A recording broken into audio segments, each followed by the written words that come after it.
네, 이제까지 그 발표하셨던 내용들을 다 모아서 저희가 최종적으로 도출한 결론에 대해서 말씀을 드리려고 합니다. 과거청산 5대 원칙이 있습니다. 강주 문제 해결 5원칙도 있지만 이걸 과거청산 차원으로 확대하면 피해 회복, 책임자 처벌, 진실 규명, 제도 개혁, 문화적 혁신, 그리고 강주 문제 해결 5원칙이라면 여기에 제도 개혁과 문화적 혁신의 부분에 명예 회복과 정신 계승이 아마 들어갈 텐데요. 이 중에서 이제까지 광주의 과거청산은 피해 회복의 측면에만, 특히 피해 회복 안에서도 굉장히 여러 가지 형태가 있는데 그 중에서도 금전배상의 형태에만 초점이 맞춰져 있었던 것 같습니다. 그래서 금전배상만이 아니라 재활조치, 그리고 각각의 피해자들이 얼마나 이러한 과거청산 과정이나 또는 어떤 피해 구제를 통해서 만족을 느끼는지, 그리고 재발방지 보증을 위한 조처들이 충분히 이루어졌는지 등등등이 피해 회복의 여러 가지 측면들로 고려되어야 하는데 이제까지는 협소하게 됐었다는 거죠. 그래서 인권 침해 피해자의 권리라고 하는 관점에서 어떤 것이 이제 국가폭력으로 인한, 특히 5.18로 인한 트라우마인지를 나름대로 판별할 수 있는 기준들을 마련해 보았습니다. 이런 것이 의미 있는 이유는 물론 이건 굉장히 귀납적인 작업이기 때문에 이것이 완전하게 일치하지 않을 수도 있습니다. 그렇지만 이것이 의미가 있다면 이제까지 PTSD라고 하는 진단 기준에 근거해서 국가폭력 피해자들의 고통을 우리가 판별할 수밖에 없었던 이유는 그거 외에 더 표준적인 기준을 마련하지 못했기 때문입니다. 그래서 이런 작업을 하는 이유는 비록 귀납적이고 비록 불완전하고 그리고 그것이 온전하게 정밀하지 않다고 할지라도 우리가 어떠한 고통들을 겪었는지를 낱낱이 하나하나 좀 종합을 할 때 더 다른 그 의학적인 진단 기준만이 아니라 인권 침해 피해라고 하는 그 사실 그 자체를 좀 직시할 수 있다라고 하는 문제의식 때문입니다. 즉 의학적 결과를 야기하지 않는다고 하더라도 인권 침해 자체가 피해라는 겁니다. 그걸 인정해야 된다는 게 조금 무리를 해서라도 이제 발주처가 요구했던, 조사위원회에서 요구했던 이 진단 기준, 사회과학적 진단 기준을 마련하려고 했던 이유고요. 유혜정 선생님께서 충분히 설명을 하셨지만 세 가지 권리 기준으로 모아졌습니다. 크게 그러니까 두 가지 권리 기준, 하나는 기본적 인권이었고 또 하나는 인권 침해 피해자의 권리였는데요. 기본권이라고 하면, 기본적 인권이라고 하면 이른바 자유권이라고 알려져 있는 시민 정치적 권리에 해당하는 내용들이 있죠. 생명의 위협을 받았고 끊임없이 국가로부터 새로운 피해를 입게 될까 봐 불안했고 자신의 피해를 말할 수 없었고 그리고 광주에 있었다는 이유로 차별받았고 이러한 것들이 시민 정치적 권리 및 평등권이라고 하는 범주 안으로 묶였습니다. 보통 이제까지 트라우마를 이해하는 눈은 저 맨 끝에 있는 어떠한 증상들이 있는지, 어떤 사건이 있으면 그것이 증상을 야기한다는 거에 멈췄습니다. 과각성, 재경험, 그리고 회피라고 하는 DSM-4의 기준에 의하면 그런 건데요. 근데 이것의 원인 개념을 여기에 넣은 겁니다. 어떠한 경험들이 어떠한 저런 트라우마 양상으로 연결되는지를 연결하는 작업들을 진행했을 때 시민 정치적 권리 및 평등권은 이러한 형태로 등등등등의 기준으로 이제까지 설명하셨던 기준들을 나뉘었습니다. 그리고 이것이 제대로 구제되지 않음으로써 이것을 처벌하거나 또는 재발 방지를 하기 위한 시정적인 조치가 이루어지지 않음으로써 이런 생명권의 침해, 사생활권의 침해, 평등권의 침해는 노동권 그리고 재생산권의 침해로 또는 때로는 학습의 권리를 침해하는 것으로 이어졌습니다. 그것을 경제, 사회, 문화적 권리로 묶었고 그것과 관련된 여러 가지 집단적 오명이나 또 고립감이나 또는 친밀성의 장애나 그런 양상들을 서로 묶어보았습니다. 그리고 세 번째 기준은 인권침해 피해자의 권리에 해당하는 겁니다. 인권침해 피해자의 권리는 아까 얘기했듯이 회복, 배상의 권리, 피해 회복의 권리, 진실의 권리, 정의의 권리 이렇게 나눠볼 수 있는데요. 직접적인 피해자들이 이러한 권리를 보장받지 못했기 때문에 경제, 사회적인, 문화적 성원권으로서의 권리까지 위협받았을 뿐만이 아니라 여전히 진실에 대한 권리, 안진 선생님께서 강조하셨던 진실권이 보장받지 않음으로 인해서 사후 누출자와 같은, 아마 이렇게 사후 누출자가 이렇게나 많은 나라는 우리나라밖에, 한국밖에 없지 않을까 생각을 하는데요. 새로운 인권 침해 피해자들이 생겨나고 있다라고 하는 것을 확인할 수 있었습니다. 그래서 이렇게 크게는 시민 정치적 권리, 평등권, 그다음에 경제, 사회, 문화적 권리, 인권 침해 피해자의 권리에 근거해서 10개의 세부 권리와 증상들을 이제 나열해 보았고요. 묶어 보았고요. 그랬을 때 5.18 복합적 집단 트라우마는 여러 가지 양상들을 가진다라고 하는 것을 그림으로 표현해 보았습니다. 그리고 정책 제언인데요. 크게 5가지 정책을 도출했습니다. 그러니까 이런 조사를 하는 이유는 우리가 진상조사위원회의 그 작업을 지금 함께 하고 있는 거잖아요. 그래서 어떠한 형태로든 나름대로 토론될 수 있는 형태의 권고안을 마련하는데 이 조사가 일조할 수 있어야 될 겁니다. 그래서 5가지 원칙인데, 첫 번째로는 5.18 피해자 구제책과 트라우마 해결 과정에서 인권의 옹호라고 하는 원칙이 지켜질 때 여러 가지 어떤 의학적 재활이나 사회적인 지원이나 이런 것들이 의미 있게 비춰진다는 것이고요. 그리고 이것은 피해자의 권리는 단순히 개인의 권리만이 아니라 전체 사회가 가지고 있는 집단적 권리이기도 하다는 점, 진실규명이 전체 사회의 권리인 것처럼. 그리고 두 번째로는 5.18 민주화운동에 대한 정의와 피해자의 범주가 여전히 현행법에는 제한이 되어 있다는 것을 알 수 있었습니다. 물론 아까 이제 헌정질서 파괴죄랑 그리고 5.18 그 특별법에서는, 진상규명 특별법에서는 5.18을 반인도적 범죄로 해석될 수 있는 요소들을 들여왔는데요. 그럼에도 불구하고 아직은 시기나 이런 것들이 계속해서 좋아지고 있긴 하지만 민주화 운동에 대한 엄밀한 정의 자체가 보다 이루어질 필요가 있고, 그러한 관점에서 피해자를 정의한다면 그 피해자는 단순히 사망한 사람들의 유족이거나 신체적인 상해를 입었거나만이 아니라 다른 형태의 피해까지, 인권 침해까지를 포함하고 정신적 피해까지를 포함한 형태로 피해자가 대정이 될 수 있다라고 하는 것. 그래서 거기에 맞게끔 5.18 피해 범위를 실상에 맞게 조사할 수 있는 근거 자료들을 만들 필요가 있다는 게 두 번째 정책 지원입니다. 그리고 세 번째로는 적극적이고 예방적인 피해 구제 조치로서 국가범죄를 일상적으로 감시할 수 있는 상설위원회가 필요하지 않을까라고 하는 것이고요. 그리고 국가폭력을 허용하는 사회문화적인 토대를 개선하기 위해서는 5.18 디나이얼, 이 부인 문제와 사회적 고통, 그것이 어떤 고통들을 유발했는지에 대한 다양한 형태의 교육이 확대될 필요가 있다는 것.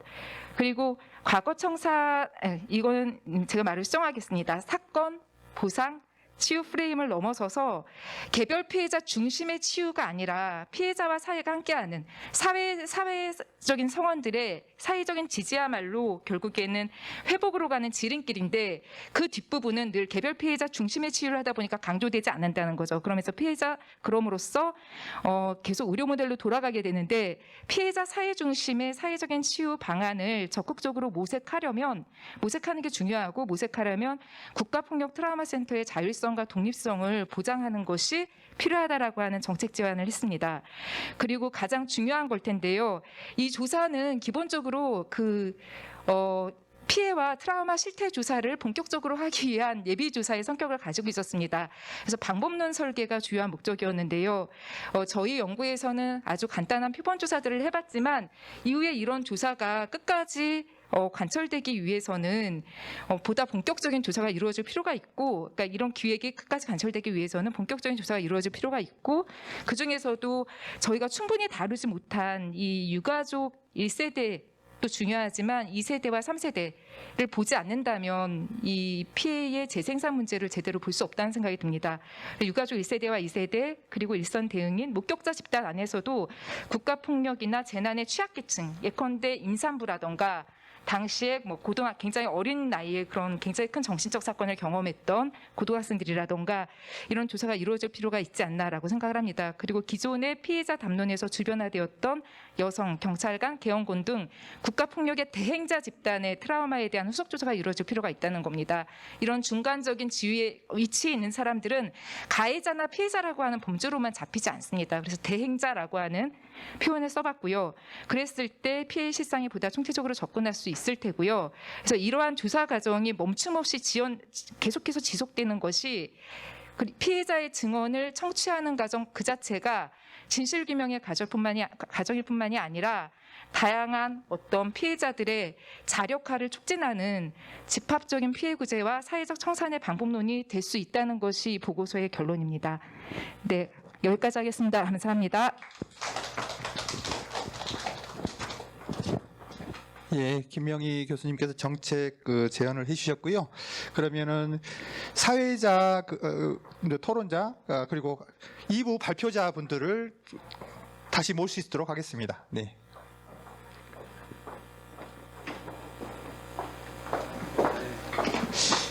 예, 불 켜고, 그렇게 뭐.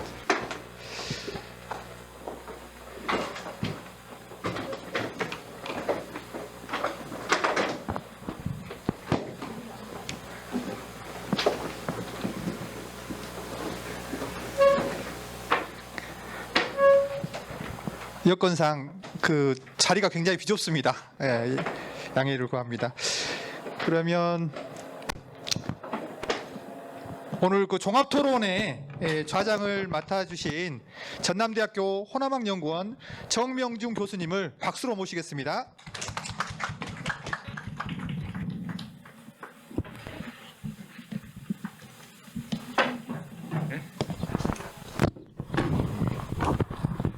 예, 안녕하십니까. 반갑습니다.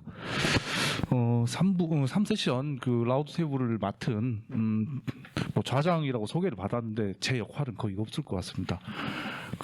여기가 아무래도 공공 그 시설이기 때문에 6시 정도까지는 끝나야 된답니다. 그러니까 사실 저희가 쓸 수 있는 시간은 5시 반 정도가 아마 되지 않을까. 그래서 오늘 이제 발표를 하셨고 토론하실 분이 6분인데 이분들에게 10분씩만 시간을 부여해 드린다 하더라도 60분, 그다음에 그 답변까지 포함하면 거의 빠듯하지 않겠는가.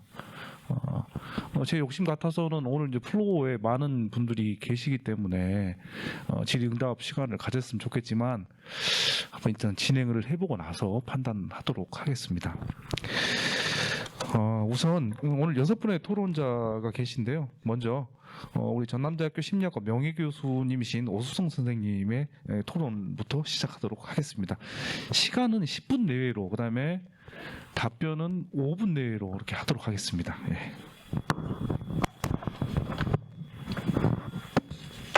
예, 전남대학교 심리학과 명예교수인 오수성입니다. 약간 좀 묘한 기분이 드네요. 상당히 좀 오래간만에 이렇게 지금 토론에 나오게 됐고요. 사실 제가 처음 이제 이 5.18과 관련돼서 1990년에 이제 이렇게 그 논문을 발표한 적이 있어요. 이제 그 당시에는 트라우마라는 말이 없었어요. 그래가지고 그때는 이제 제가 그 심리적 충격하고 그 다음에 집단적 충격, 그리고 아마 5월 증후군이라는 말을 갖다 처음 썼고, 아마 지금 여러분들이 많이 얘기되는 PTSD라는 용어, 외상후 스트레스 장애라는 말을 갖다 처음으로 이렇게 썼던 기억이 나요. 그래서 벌써 그게 지금 뭐 31년 전 얘기가 됐네요. 제가 이런 연구를 하게 된 계기를 잠깐 말씀드리고 토론에 들어가겠습니다. 제가 1979년도 9월 달에 전남대학교 심리학과가 처음 생겨가지고 교수로 오게 됐어요. 79년 9월에. 그리고 온 지 얼마 안 돼서 80년 5월을 이렇게 맡게 됐고요. 그 자체가 저한테 굉장히 엄청난 80년 5월에 그 자체가 저한테 엄청난 충격이었었어요. 그래서 사실은 저는 이제 고향이 전라도가 아니고 서울 출신이었기 때문에 그 상황을 조금 객관적으로 보려고 이제 노력을 좀 했던 편인데, 제가 엄청나게 심적인 충격을 받고 또 제가 거의 우울증 수준까지 갈 정도의 상황이 걷고, 그러면서 이제 어느 날 그 전대 정신과에 이제 그 심리평가를 갔을 때 우연히 이제 환자를 한번 만났는데 그분이 오울과 관계되는 분이었었어요. 그래서 이제 그걸 통해서 엄청나게 많은 사람들이 고통을 받고 있겠구나, 심리적으로. 그러면서 그걸 갖다 연구하기 시작했고, 언젠간 내가 이걸 갖다 꼭 발표하겠다, 국제적으로. 이제 그러면서 했던 게 이제 90년에 처음 발표했고, 외국에 또 발표할 기회가 생겼습니다. 사실 오늘 이렇게 지금 그 연구자들에게 발표하는 걸 보고서 느낀 것이 상당히 참 오랜 세월이 지냈는데도 불구하고 좀 훌륭한 연구를 갖다 이렇게 해내고 있구나 해서 우선 감사드리는 마음이 우선 앞섰습니다.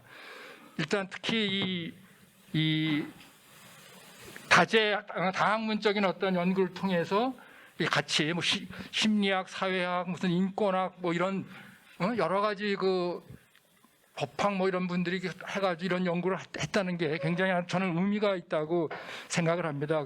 그리고 지금 뭐 아까도 계속 얘기했지만 그 PTSD를 조금 이제 벗어난 새로운 어떤 그 인권 차원에서 이런 것들을 갖다 접근할 수 있다는 거, 그리고 예를 들면 피해자들을 갖다 좀 이렇게 더 확대할 수 있었다는 거, 뭐 이러한 것들, 그 다음에 이런 그 복합적인 그 집단 트라우마라는 어떤 개념을 지금 이렇게 형성해냈다는 것 자체가 사실은 굉장한 학문적인 발단이라고 생각합니다. 특히 이제 오늘 제가 이게 쭉 발표를 들으면서 그 사후 노출 피해자에 대한 연구를 아까 하셨는데, 물론 이제 6명밖에 안 돼가지고 충분한 어떤 연구는 못 됐을지 모르지만, 저는 사실은 80년 5월이 이렇게까지 우리 한국 사회에 중요한 위치를 차지하게 된 것은 바로 80년 이후에 있었던 5.18을 갖다 알리고 하여 했던 여러 가지 광주 이외에 여러 부산이나 서울이나 이런 데서 많은 희생이 있었고, 또는 뭐 그런 분들이 예를 들면 80년 5월에 그 어떤 그 비디오를 보고 또는 그런 것들을 보면서 사진을 보면서 어떻게 보면은 학생운동에 뛰어들고 또는 어떤 그 이 노동운동에 뛰어들면서 5월을 갖다 알리기 위한 노력을 하면서 많은 사람들이 희생도 됐고 자기 인생을 갖다 이렇게 담보한 사람들이 굉장히 많았지 않습니까? 그래서 그런 사람들에 대한 트라우마가 분명히 있을 것 같은데, 이런 것들을 갖다 새로운 관점에서 이렇게 봤다는 것은 굉장히 난 의미가 있고, 이것이 아마 5.18의 전국화에 굉장히 난 영향을 줄 거라고 생각을 하고요. 사실 우리는 그분들에 대해서 고마움과 또 미안함을 가져야 된다고 생각합니다. 광주에서. 그래서 이러한 것들이 한번 다시 얘기했으면 좋겠고요. 시간이 없어서 몇 가지만 간단하게만 좀 지적을 해보겠습니다.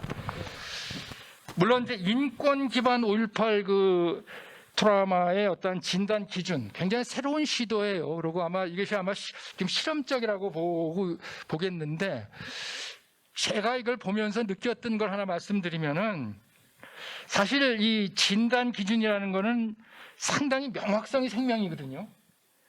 그래서 어떠한 사람을 갖다 사례를 갖다 이렇게 내놓으면은 그 사람을 갖다 이렇게 진단을 할 수 있어야 되는 것 같은데, 너무 지금 이것이 광범위한 것 같아요. 그래서 이제 이것을 조금은 앞으로 지금 초기 연구이기 때문에 하는데, 조금 더 세련되게 이걸 하면은 새로운 어떤 모델이 되지 않을까 하는 생각을 갖다 해봤습니다. 또 하나 지금 제가 이렇게 한번 생각해 볼 수 있는 건, 아마 지금 사회적인 치유에 대해서 굉장히 많은 관심을 갖고 있고 또 아마 그런 것들로 알고 있는데, 너무 이제 그 트라우마에 우리가 원인이나 결과에 대해만 초점을 맞췄기 때문에 5.18 이후의 트라우마를 갖다 어떻게 이겨왔고 또 어떻게 회복하기 위해서 어떤 노력을 하였는지, 이런 거에 대해서는 조금 미흡한 면이 있었던 것 같아요. 물론 이제 이게 연구의 주제가 아니기 때문에 아마 그런 면도 있었겠지만, 그렇다면 연구자들이 그 사회적인 치유에 관심을 갖는다면은 이번 다음 기회가 될 수도 있겠지만, 질적 연구를 통해서 그 트라우마라는 역경을 딛고 일어서는 과정들을 밝힘으로써 이것이 바로 아마 사회적인 치유에 아마 굉장히 중요한 방안을 모색하는데 도움이 되지 않을까. 이것이 아마 화해와 통합의 길을 갖다 제시할 수 있을 거라고 기대를 합니다. 이런 연구는 그냥 양적 연구로 될 수가 있는 것이 아니거든요. 그렇다면 이런 질적 연구를 통해서 지금 약간 저는 아주 일어나는 7개월 만에 이런 연구 성과를 냈다는 게 굉장히 정말 저는 대단한 연구자들한테 존경을 표하는데, 단 앞으로 이것이 기초 연구지만 조금 더 확대해서 한다면은 훨씬 많은 사람들 갖다 이렇게 하면은, 특히 저는 아까 사후 노출 대상 피해자에 대한 그 연구는 앞으로 굉장히 중요한 어떤 그 사람들 지금 현재 엄청난 트라우마를 갖고 있고, 아까 연구자는 주로 그 사람들이 지금 5.18에 대해서 관계하고 있는 사람들을 했는데, 제가 보기에는 그걸 통해서 좌절되고 한 사람들이 상당히 많거든요. 그런 사람들이 갖고 있는 트라우마, 제가 알기도 정신장애를 갖고 있는 분들도 상당히 있었거든요. 시대적인 어떤 상황들이겠죠. 그래서 이제 그런 것들에 대한 연구가 바로 5.18을 갖다 한 단계 더 뛰어넘는 연구가 되지 않을까 생각을 합니다. 그래서 이러한 5.18을 극복하고, 트라우마를 갖다 극복하고 이런 과정들을 아마 사회적인 치유 과정을 조금 그 메커니즘을 밝혀줬으면 하는 겁니다. 그러니까 심리학에서 얘기하면 이제 회복 탄력성입니다. 이런 회복 탄력성을 어떻게 가질 수 있느냐 하는 문제를 조금은 더 연구했으면 좋겠고요. 시간이 없어서 마지막으로 이제 재연에서 말씀을 하신 거를 조금 이렇게 한번 보면서 말씀을 드려보겠습니다. 재연에서 이런 말씀을 하셨어요. 국가폭력 트라우마 치유센터가 기존 의료 모델을 넘어 인권에 기반한 공동체적 치유 환경을 조성하기 위해 센터 운영이 자율성과 독립성을 담보해야 한다. 저 전적으로 동일합니다. 어떻게 보면 우리가 트라우마의 자체의 원인이나 결과를 갖다 아는 것도 중요하지만 트라우마를 겪는 사람들을 우리가 뭐 심리적인 치유나 사회적인 치유를 통해 가지고 통합적으로 이루어져 가지고 저는 그 치유 자체가 굉장히 통합적인 치료가 돼야 된다고 생각을 합니다. 이런 통합적인 치유를 이룸으로써 트라우마로부터 회복되어 보다 이분들이 지금은 비록 역경을 겪고 있지만 성숙된 어떤 삶을 살기를 기대해 봅니다. 앞으로 이 연구가 더 확장돼서 보다 더 5.18에 대한 것을 새롭게 보는 계기가 됐으면 좋겠다는 그 생각을 갖습니다. 이상으로 마치겠습니다. 네, 고맙습니다. 이 연구에 대한 그 긍정 평가와 찬사를 또 아끼지 않으셨고요. 한 3가지 정도 질문을 좀 주셨는데 제가 따로 정리는 하지 않고 이 부분에서 김영희 선생님 대답하실까요? 아니면 어떤 분이 대답을? 아무래도 저 대표 하신 게 낫겠죠. 연구 책임자가 하시는 게 나을 것 같아요. 네. 네, 저기 우수원 교수님 너무 감사합니다. 굉장히 감동적인 토론문이었고요. 2가지는 이렇게 3가지 다 저는 동의하는데 2가지는 논평이셔서 제가 덧붙일 얘기는 없을 것 같습니다. 근데 그 기준을 마련한다는 거, 새로운 진단 기준이라고 하는 이 말은 저희가 이걸 고집했던 이유는 트라우마계 바이블인 그 지지서 허먼이라고 하는 의학자가 그 쓴 트라우마라고 하는 책의 중간 챕터에 나오는 장제목이에요. 그래서 복합성 외상후 스트레스 장애, 기존의 외상후 스트레스 장애가 왜 제한적인지를 얘기하면서 복합성이라고 하는 말을 붙여서 이제 새로운 진단 기준이라고 제시를 했던 겁니다. 그래서 저희도 그거의 연속성상에서 이걸 좀 사회적인 각도에서 이어가고 싶었던 건데 이것이 보다 더 정밀해지기 위해서는 앞으로 많은 연구들이 후속 연구들이 있어야 된다라고 하는 거에 동의하고 격려의 말씀으로 받아들입니다. 그리고 말씀하셨다시피 치유를 방해하는 저해 요인을 분석하는 것보다 진짜 원인을 이해하기 위해서는 회복의 과정에서 무엇이 회복에 도움이 됐는가를 분석하는 게 훨씬 더 중요하다라고 생각을 하고요. 그런 질적 연구가 앞으로도 계속되길 바랍니다. 감사합니다. 네, 고맙습니다. 물론 여러 가지 이야기가 더 나올 수 있겠지만 넘어가겠습니다. 다음으로 조선대학교 기초교육대학 교수님인 노영기 선생님으로부터 토론을 부탁드리겠습니다. 네. 10분 내외로 해주시기 바랍니다. 선생님. 네, 짧게 하겠습니다. 저는 이거 처음에 섭외를 받을 때 왜 저를 부르실까라는 생각을 좀 했습니다. 왜냐하면 저는 그 역사학자다이다 보니까 그동안 5.18의 그 사실관계를 확인을 하고 그걸 가지고 논문이나 책을 쭉 책으로 정리를 해왔었는데 제가 과연 이 무지한 자가 여기 와가지고 도대체 무슨 이야기를 할 수 있을까? 그래서 잘 모르기 때문에 모르면 용감해져야 될 것 같아서 그냥 짧게 하기 위해서 제가 궁금한 점, 전체적으로는 사실 이거 그 보고서도 받고 발제문도 쭉 읽어보면서 어떤 생각이 들었느냐면 이 연구단이 정말 노력을 많이 했고 새로운 관점으로 어떻게 보면은 그동안 제대로 제시되지 못하고 있는 회복적 정의라는 부분들에서 크게 문제를 제기하고 있고 이러한 방향으로 가는 것이 좋지 않겠는가. 일단은 저는 이 연구단이 내린 잠정적인 결론 자체에 대해서 크게 동의를 하는데 토론자로 나왔으니까 일단 의무를 다해야 될 것 같아가지고 궁금한 점을 중심으로 해서 이제 그 제기를 합니다. 좀 무식한 질문이더라도 이해해 주시기 바랍니다. 일단은 국가폭력하고 국가범죄, 사실 저도 요새 들어가지고 어떤 생각이 드냐면 이걸 폭력이라고, 그러니까 그냥 그 위압을 가하는 정도, 힘을 가하는 정도로 규정을 할 것인가 아니면 범죄로 할 것인가라는 부분이 사실은 굉장히 의문이 들어가지고 개인적으로 의문이 들고 있었는데 마침 여기 이 연구단에서 그걸 정의를 하고 계시더라고요. 명확하게 국가 범죄로 이제 약간은 쓰시는 분들에 따라서 조금씩은 혼재돼서 되기는 하는데 이렇게 하게 되는 의도라든가 그 의미, 전체적으로는 이제 보고서에서 그 의도라든가 의미에 대해서는 좀 드러내고 있는 것 같은데 좀 더 명확하게 좀 보충 설명을 좀 듣고 싶다라는 부분들, 그런 부분들이 하나 있고, 두 번째는 이제 이거는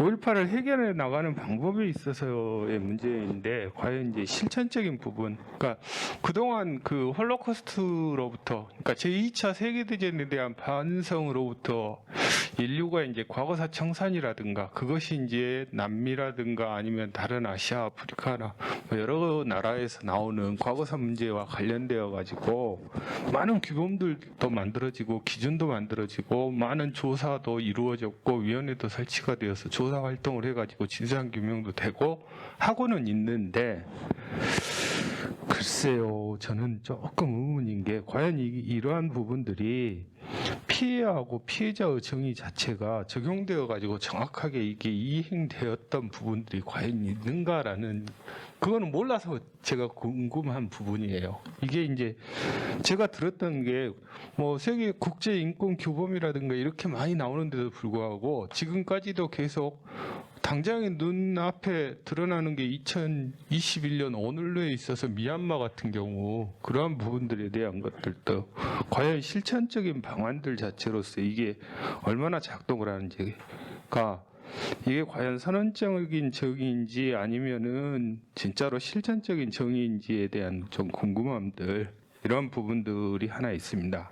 그 다음에 이제 정책 제안에서 상설위원회의 필요성, 뭐 이런 부분들, 문화적, 사회적 토대 개선이라든가 이런 부분들, 인권 교육이라는 부분에 대해서 기본적으로는 이 연구단이 가지는 문제의식과 제안에 대해서는 동의를 하고 있습니다. 절대 동의합니다. 근데 하나는 그 상설위원회라는 게 과연 국가인권위원회나 아니면 트라우마센터나 뭐 기타 등등 국민권익위원회나 뭐 이런 부분들하고 어떤 위상하고 역할에서 그 차이가 있을지에 대한 것, 자칫하다가는 어떤 비판이 나올 수 있냐면 옥상옥, 기구의 중복 뭐 이런 비판으로부터 비판이 나올 수밖에 없다라는 의문이 들었고요. 두 번째는 이제 사회문화적인 토대 방지를 위한 교육의 확산, 이 부분들이고 학교 현장에서 나오는 부분들이다라고 하는데, 저희 요새 교육 문제, 뭐 제가 어차피 그 교육을 담당을 하는 대학의 선생이다 보니까 자주 이제 이런 고민들을 많이 하게 되는데, 이러한 부분들에 있어서 현재 상황에서는 뭐 민주 시민 교육이라든가 아니면은 뭐 역사 교과서든 사회 교과서든 5.18에 대해서 언급 안 하는 교과서는 없어요. 그죠? 그 다음에 민주 시민 교육도 당연히 5.18은 꼭 들어가요. 약방의 강조처럼. 근데 과연 이러한 부분하고 어떻게 차별성이 있을까라는 문제는 좀 고민이 좀 더 필요하지 않을까라는 생각이 들고, 이제 뒤에 나오는 건데, 제가 이제 예전에 그 2005년도부터 2007년도까지 국방부 과거사위원회에 있을 때 그 결론 보고서 부분에 몇 가지 중요한 제안을 했었는데, 그 중에 하나가 뭐였냐면 군이라든지 그때는 이제 국방부에서 나온 보고서이기 때문에 군의 정훈교육, 그러니까 정신교육이죠. 정신교육이나 인권교육에서 5.18을 반드시 언급을 해야 된다. 잘못된 과거사로서 언급을 해야 된다라는 부분들, 이러한 부분까지 추가적으로 고민이 돼야 되지 않을까라는 생각입니다. 이상입니다. 네, 고맙습니다. 예, 박수 부탁드립니다.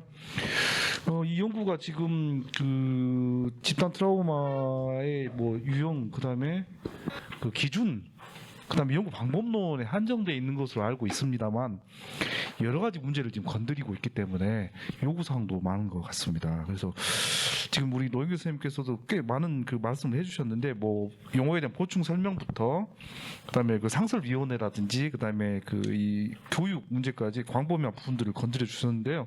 이 부분 우리 김영주 선생님께서 이야기를 좀 해주시면 좋겠습니다. 네. 말씀 감사합니다. 일단은 국가폭력하고 국가범죄의 어떤 그런 의미상의 어떤 차이, 그리고 그것을 적용을 했을 때 어떤 우리가 그 찾을 수 있는 어떻게 보면 장점, 긍정적인 부분에 대해서 조금 먼저 차례대로 말씀을 드리자면, 실제 이제 이재승 선생님이라고 우리 법학자 선생님께서 제일 잘 아시는 부분이시거든요. 국가범죄라는 책도 쓰셨고, 하는데 제가 대신 어떻게 말씀을 드리게 됐습니다. 예. 근데 이 국가 범죄라는 말은 이제 이재정 선생님에 따르면 법전에는 없는 말이지만 일반적으로 국가 권력에 의한 중대한 인권 행위를 이제 이야기를 합니다. 그러니까 국가폭력이라고 우리가 명명을 하고 여기에 대해서 접근했을 때 뭐 5.18 사례를 예를 들어 보면은 국가가 사죄를 하고 뭐 진상을 규명하는 활동하고 거기에 대해서 명예회복 그 다음에 뭐 보상까지 이야기를 합니다.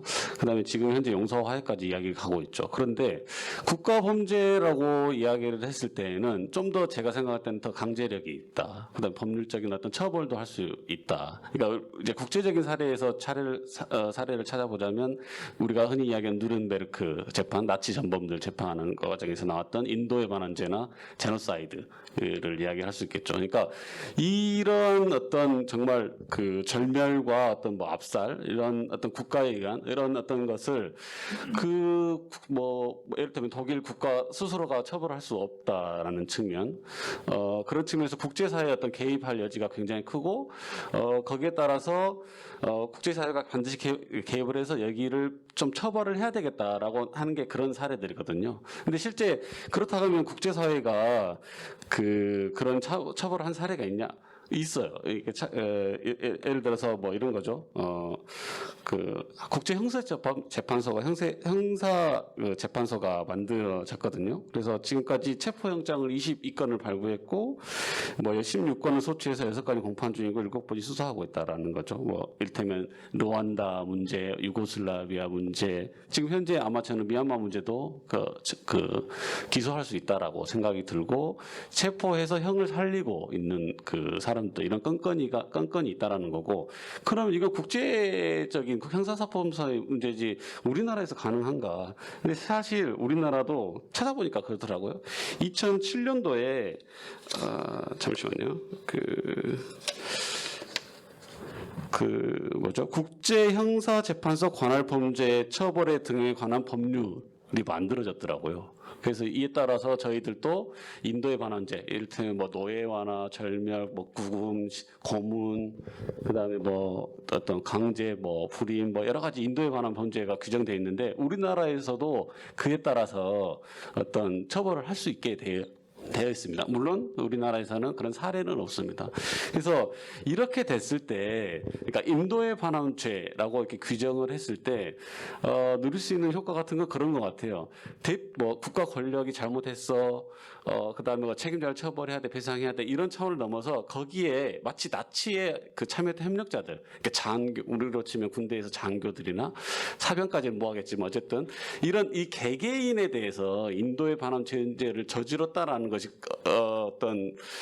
처벌도 할 수 있을 것 같고 그 자체로 상당한 강제나 압박이 저는 될 수 있을 거라고 생각이 들어요. 그러니까 국가 폭력했으면 그냥 책임자 하나 배상하면 되지. 근데 지금도 사죄하고 보상하면서 계속 반복되고 있잖아요. 현실에서 국가 폭력이. 근데 만약에 그 밑에 하부단위 에이전트에 대한 어떤 범죄화까지, 그러니까 어떤 처벌의 가능성까지 열어준다면 상당한 어떤 그 효과를 저는 누릴 수 있을 거라고라는 생각이 들고, 자, 이런 점에서 이제 상설위원회 마지막 질문까지 이제 이야기가 되는데, 그러니까 지금까지 수준과는 조금의 다른 차원에서 어떤 법적 강제력을 갖는 수준까지, 그 다음에 이게 정말 인도에 반한 죄다라는 것을 교육하고 가르쳐 줄 필요가 당연히 있을 거라고 생각이 들고, 그 처벌 관련해서도 지금 뭐 고위 공직자 공수처도 있지만 뭐 수사권 기소권이 이제 분산돼야 되는 사회적 대세인 것 같고, 국가범죄라는 것이 그냥 단순히 한 번의 사건으로 끝나지 않고 5.18의 사례에서 보듯이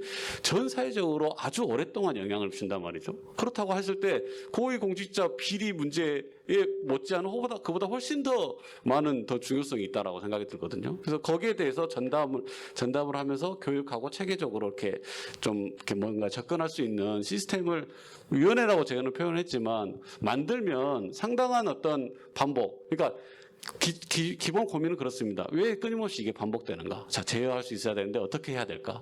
이건 문제다, 범죄다. 그리고 여기에 대해서 체계적으로 접근할 기구가 필요하다. 심지어 처벌까지. 이런 게 필요하다라고 생각이 들어서 일단 이 정도로 말씀드릴 수 있을 것 같습니다. 예, 고맙습니다. 보충.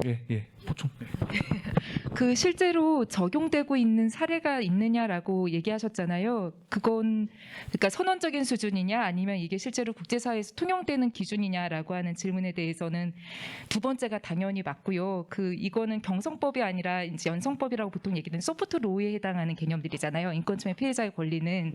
그래서 그거는 이렇게 해야 된다라고 당위적으로 선언하는 게 아니라 여러 나라들에서 예컨대 라틴 아메리카, 예컨대 칠레, 예컨대 아르헨티나, 예컨대 독일 대표적으로 독일의 과거청산 과정 등등에서 만들어지고 시행되고 있는 그런 것들을 가이드라인으로 발견적으로 추출해냈다고 봐야 되는 게 맞는 것 같습니다. 답변이 좀 될 것 같아서. 예, 답변이 됐을 거라고 생각하고요.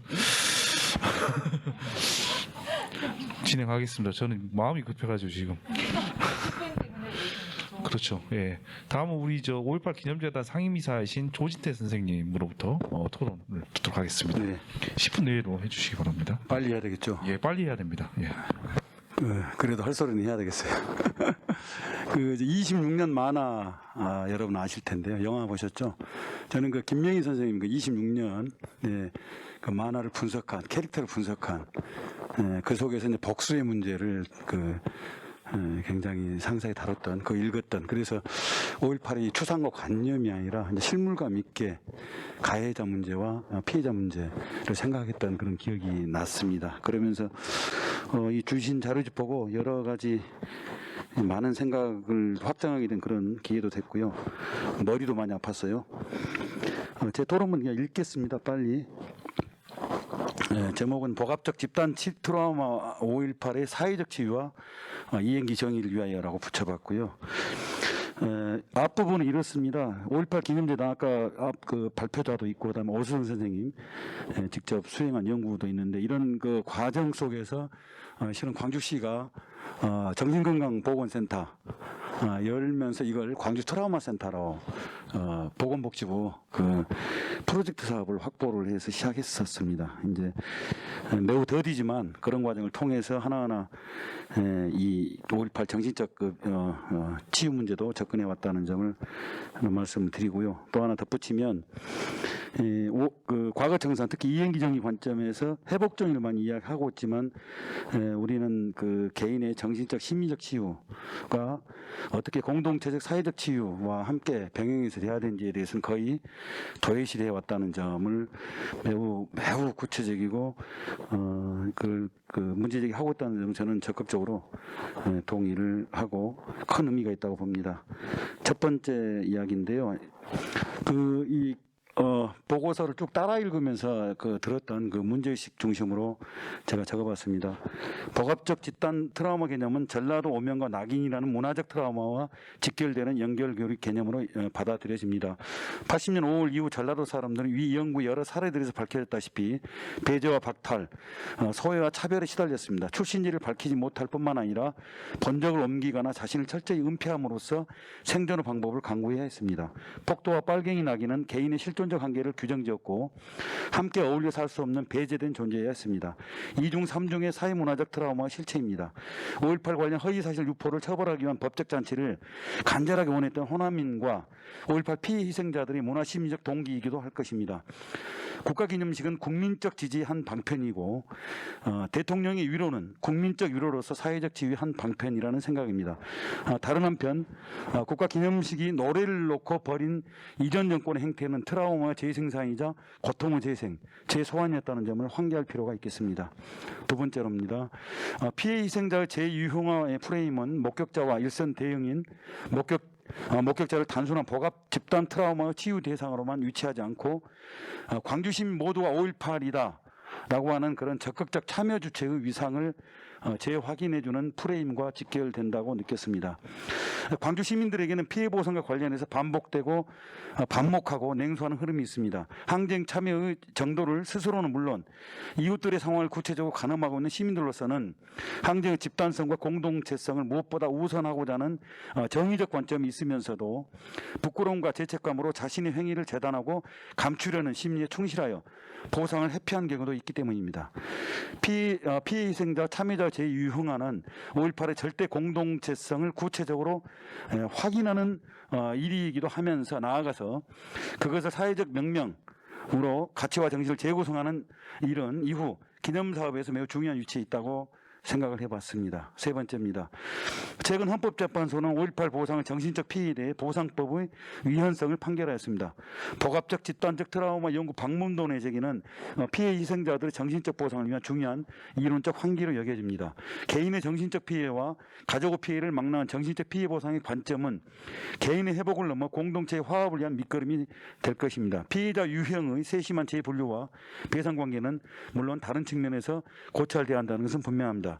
예컨대 양동시장에서 주먹밥을 만들어 시위대 제공한 상인들의 복합 트라우마는 어떻게 치유해야 하는 걸까요?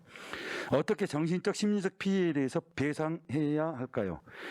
김영삼 정부의 상무대 무상양해가 하나의 해법이었다고 생각을 해봅니다. 그러나 복합적 집단적 트라우마의 치유를 위한 방법으로서 그 관점을 이어가는 구체적인 치유 프로그램들의 설계가 필요할 것입니다. 이 부분에 이제 이를테면 구체적인 치유 프로그램 설계가 필요한데 이것에 무엇이 있을지라고 하는 물음이 좀 들었고요. 네 번째입니다. 90년 광주 보상법의 한계는 사건 보상 치료 프레임의 한계와 더불어 복합적 집단적 트라우마 치유 프레임을 적용해야 한다는 점을 전제로 하면서 당시 보상법이 강한 정치적 의도와 책략으로 진행되었다는 점과 시민사회적 대응과 피해 희생자들의 적극적 대응 등이 결여되면서 과거청사는 한 축으로서 배상 문제를 소홀히 한 시대적 한계가 있었음을 맥락적으로 이해할 필요는 있습니다. 소위 50 광주 청문회 이후 폭발한 국민운동으로서 진상규명과 책임자 처벌 요구를 통해서야 비로소 5월 문제 해결을 위한 5원칙을 설정할 수 있었다는 그런 시대적 과정도 고려할 필요가 있겠습니다. 최근 5월 단체의 공법화와 더불어 정신적 피해 보상, 배상을 청구하는 문제와 정권 차원의 시혜적 보상 성격을 극복할 재보상, 배상의 과제를 복합적 집단적 트라우마의 극복 차원에서도 적극화해야 할 과제라는 인식이 필요할 때입니다. 개인의 회복은 물론 개인의 회복은 물질적 조건이 반드시 수반되어야 합니다. 다섯 번째입니다. 1988년 신군부가 제출한 광주 사태 치유 방안의 기원을 두고 있는 광주 과거 청산 방식, 나아가 직접적 피해자와 남성 중심적인 5.18 이행기 정의 모델에 대한 반성적 평가와 비판적 재구성에 대한 부연 설명이 요청됩니다. 구체적으로 무엇을 반성적으로 평가하는 것인지 그리고 어떻게 비판적으로 재구성할 것인지에 대한 정책 제안 프로그램은 아니다 할지라도 그런 제안이 부연 설명이 좀 있으면 좋겠다는 생각입니다. 사족을 붙인다면 국가폭력 트라우마를 치유하는 데 있어서 개인의 임상, 의료 치유도 반드시 필요하다는 생각인데요. 그동안의 한계와 문제를 동시에 극복하면서 새로운 프레임의 적용 확장으로 나아가야 하는 것은 아닌가요? 즉 다시 자칫 사회적 치유로 모든 치유가 가능한 것으로 이해될 소지, 개인의 치유 문제가 자칫 배제될 소지에 대해서는 그런 우려인데요. 말씀해 주시면 좋겠다는 생각입니다. 큰 발상의 전환을 제시한 패러다임 모형에 따른 실질적인 방안으로 무엇이 있는지요. 다른 사례나 예시 가능한 대안이 있다면 말씀해 주시면 좋겠습니다. 이행기정의 한 축으로서 매우 중요한 위상으로 회복정의, 치유를 구성해야 한다고 생각합니다. 표현의 자유 논란이 있음에도 불구하고 복합적 집단적 트라우마를 치유하는 한 방편으로서 허위사실 유포죄의 법률적 강제도 유의미하다고 생각합니다. 오명과 낙인의 시대사를 극복하는 것은 5.18로 일컬어지는 복합적 집단적 트라우마를 치유하는 과정과 병행하여 수행될 것이라는 판단을 곁들여 봅니다. 아울러 2021년 광주 민주포럼에서 파병 사비올리와 패트릭 버거스가 발표한 이행기 정의 정립 과정에서 기념사업의 중요성과 복합성에 주목한 것처럼 복합적 집단적 트라우마의 사회적 치유로서 기념사업의 위상과 성격에 대해서도 주목할 필요가 있다는 점을 말씀드리고 싶습니다. 이상입니다. 네, 고맙습니다. 이 복합적 집단 트라우마의 그 실천적 지평이라고 해야 될까요? 그런 부분들을 주로 이렇게 이야기를 좀 해주셨던 것 같고요. 이 부분에 대해서는 우리 건국대 김종건 선생님께서 일단 답변을 좀 해주시면 좋겠습니다. 예, 제가 답변 드릴 수 있는 만큼 드리고 모자란 부분은 아마 김명희 선생님 보충을 해주실 건데요. 마지막부터 말씀드리면 이게 이제 유럽에서는 이미 이제 부인죄에 대해서 유럽의 13개 국가 정도에서 채택을 하고 있거든요. 이미 부인죄에 대해서 채택을 하고 있고 특히나 중요한 거는 저는 그렇게 생각합니다. 이게 살아있는 분들이 있잖아요, 여전히. 다시 말하면 부인을 통해서 아까 말씀드렸다시피 5.18 부인하고 그러면서 다시 그것은 제2의 폭력이 되거든요. 폭력이 되기 때문에 하나의 트라우마를, 인권 침해를 만들어내고 또 다른 트라우마를 만들어내는 그런 이제 어떤 악순환적 고리를 만들어내기 때문에 사실 그 자체가 하나의 제2의 제3의 폭력이 된다는 점에서는 또 피해자가 여전히 살아있고 그런 측면에서는 당연히 뭐 쌤 말씀대로 뭐 이런 법률적인 부분도 당연히 강제돼야 한다고 동의를 하고 있고요, 저는요. 물론 제 개인적인 생각입니다, 이거는. 그리고 이제 아까 그 배상 얘기하셨는데, 저는 이제 저희들도 이거 이제 고민했었거든요. 이게 이제 저희가 피해자를 확장하다 보면 당연히 이제 이게 배상 문제하고도 같이 연동되는 문제이기 때문에 그래서 예를 잘 들어주셨는데요. 그래서 저희는 이제 지역 배상 또는 이제 사회적 배상에 대한 고민들을 했습니다. 이게 이제 개별 배상으로 가는 과정들은 아니고 아마 이게 물론 저희들도 더 연구를 해야 되겠지만 또 이게 사회적 배상을 가야 된다라는 생각이 드는데 그 아까 이제 앞서 이제 그 조진태 선생님께서 말씀하신 부분하고 연동돼서 말씀드리면 노영기 선생님 말씀하셨나요? 그 이제 주로 이제 이런 얘기 나오면 보통 이제 세금 이야기 많이 하거든요. 근데 이제 저는 이제 그렇게 생각해요. 이게 사실은 이제 우리가 뭐 이건 이 이야기는 이제 제 얘기가 아니라 이재성 선생님이 이제 가끔 하시는 이야기인데 우리가 유산을 받을 때도 유산만 받는 건 아니거든. 좋은 것만 받는 건 아니거든요. 집에 빚이 있으면 빚도 받거든요. 근데 우리는 5.18이 우리 한국 역사에서 민주화 운동의 하나의 과정에 따라 그렇게 얘기를 해요. 그러면 우리는 민주화 그 과정에 어떤 뭐랄까요, 그 후광을 받고 있는 거고 그것에 대한 어떤 빚을 지고 있는 거 아닙니까, 그렇죠? 그럼 당연히 그것에 대해서 세금 내 가지고 가는 건 당연한 거예요. 그리고 돈 많이 드는 거는 그건 우리가 고민할 문제가 아니에요. 그냥 행정부에서 고민하면 돼요. 그러니까 학자라든지 정책가를 그냥 내면 돼요. 그리고 그거를 한꺼번에 돈 내는 것도 아니고 10년이고 20년이고 30년이고 그리고 사회적으로 배상하든 개별적으로 배상하든 그건 하나의 기술적 문제라는 거죠. 그러니까 자꾸 그 돈의 액수를 막 만들어내는 방식들은 제가 보기에는 그건 하나의 부인의 전략 중에 하나다라는 생각이 많이 듭니다. 그리고 이제 그 개인적 치유, 되게 중요하죠. 그러니까 개인적 치유도 잘 되려면 사실은 사회적인 어떤 지지가 분명히 있어야 된다고 생각하거든요. 그러니까 예를 들면 뭐 아까 4.3 연구소에서 오셨는데 제가 알기로는 4.3 그 트라우마 센터가 만들어졌지 않습니까? 근데 제가 듣기로는 지금 상황이 달라지는 모르겠는데 많이 안 찾아오신대요. 이제 그렇게 들었거든요. 근데 이제 그런 것도 사실은 이제 어떻게 보느냐, 내가 트라우마 센터에 갈 때 그 주변에서 나를 어떻게 보느냐가 사실 중요한 거죠. 그러니까 그것이 5.18은 그나마 그래도 뭐 인정이 된 부분들이 많기 때문에 트라우마 센터를 찾는 분도 많고 그렇다는 걸 알고 있는데 상대적으로 적죠. 근데 그렇기 때문에 그만큼 어떤 정치적인 차원에서 또 문화적인 차원에서 그 과거사를 어떻게 인정하느냐, 사회적 지지가 얼만큼 바탕이 되느냐도 대단히 중요한 문제고 그렇기 때문에 사실 이게 선순환적으로 가야 되는 거죠. 사회적 치유와 그다음에 개인적 치유라고 하는 것은 뭐 어떤 것이 뭐 더 중요하다 이렇게 갈 수는 없는 문제고 두 개가 같이 굴러갈 때 가능할 수 있다라는 생각에 저희가 가지고 있고 그래서 아마 조진태 쌤도 아마 그런 맥락에서 말씀을 해주신 것 같습니다.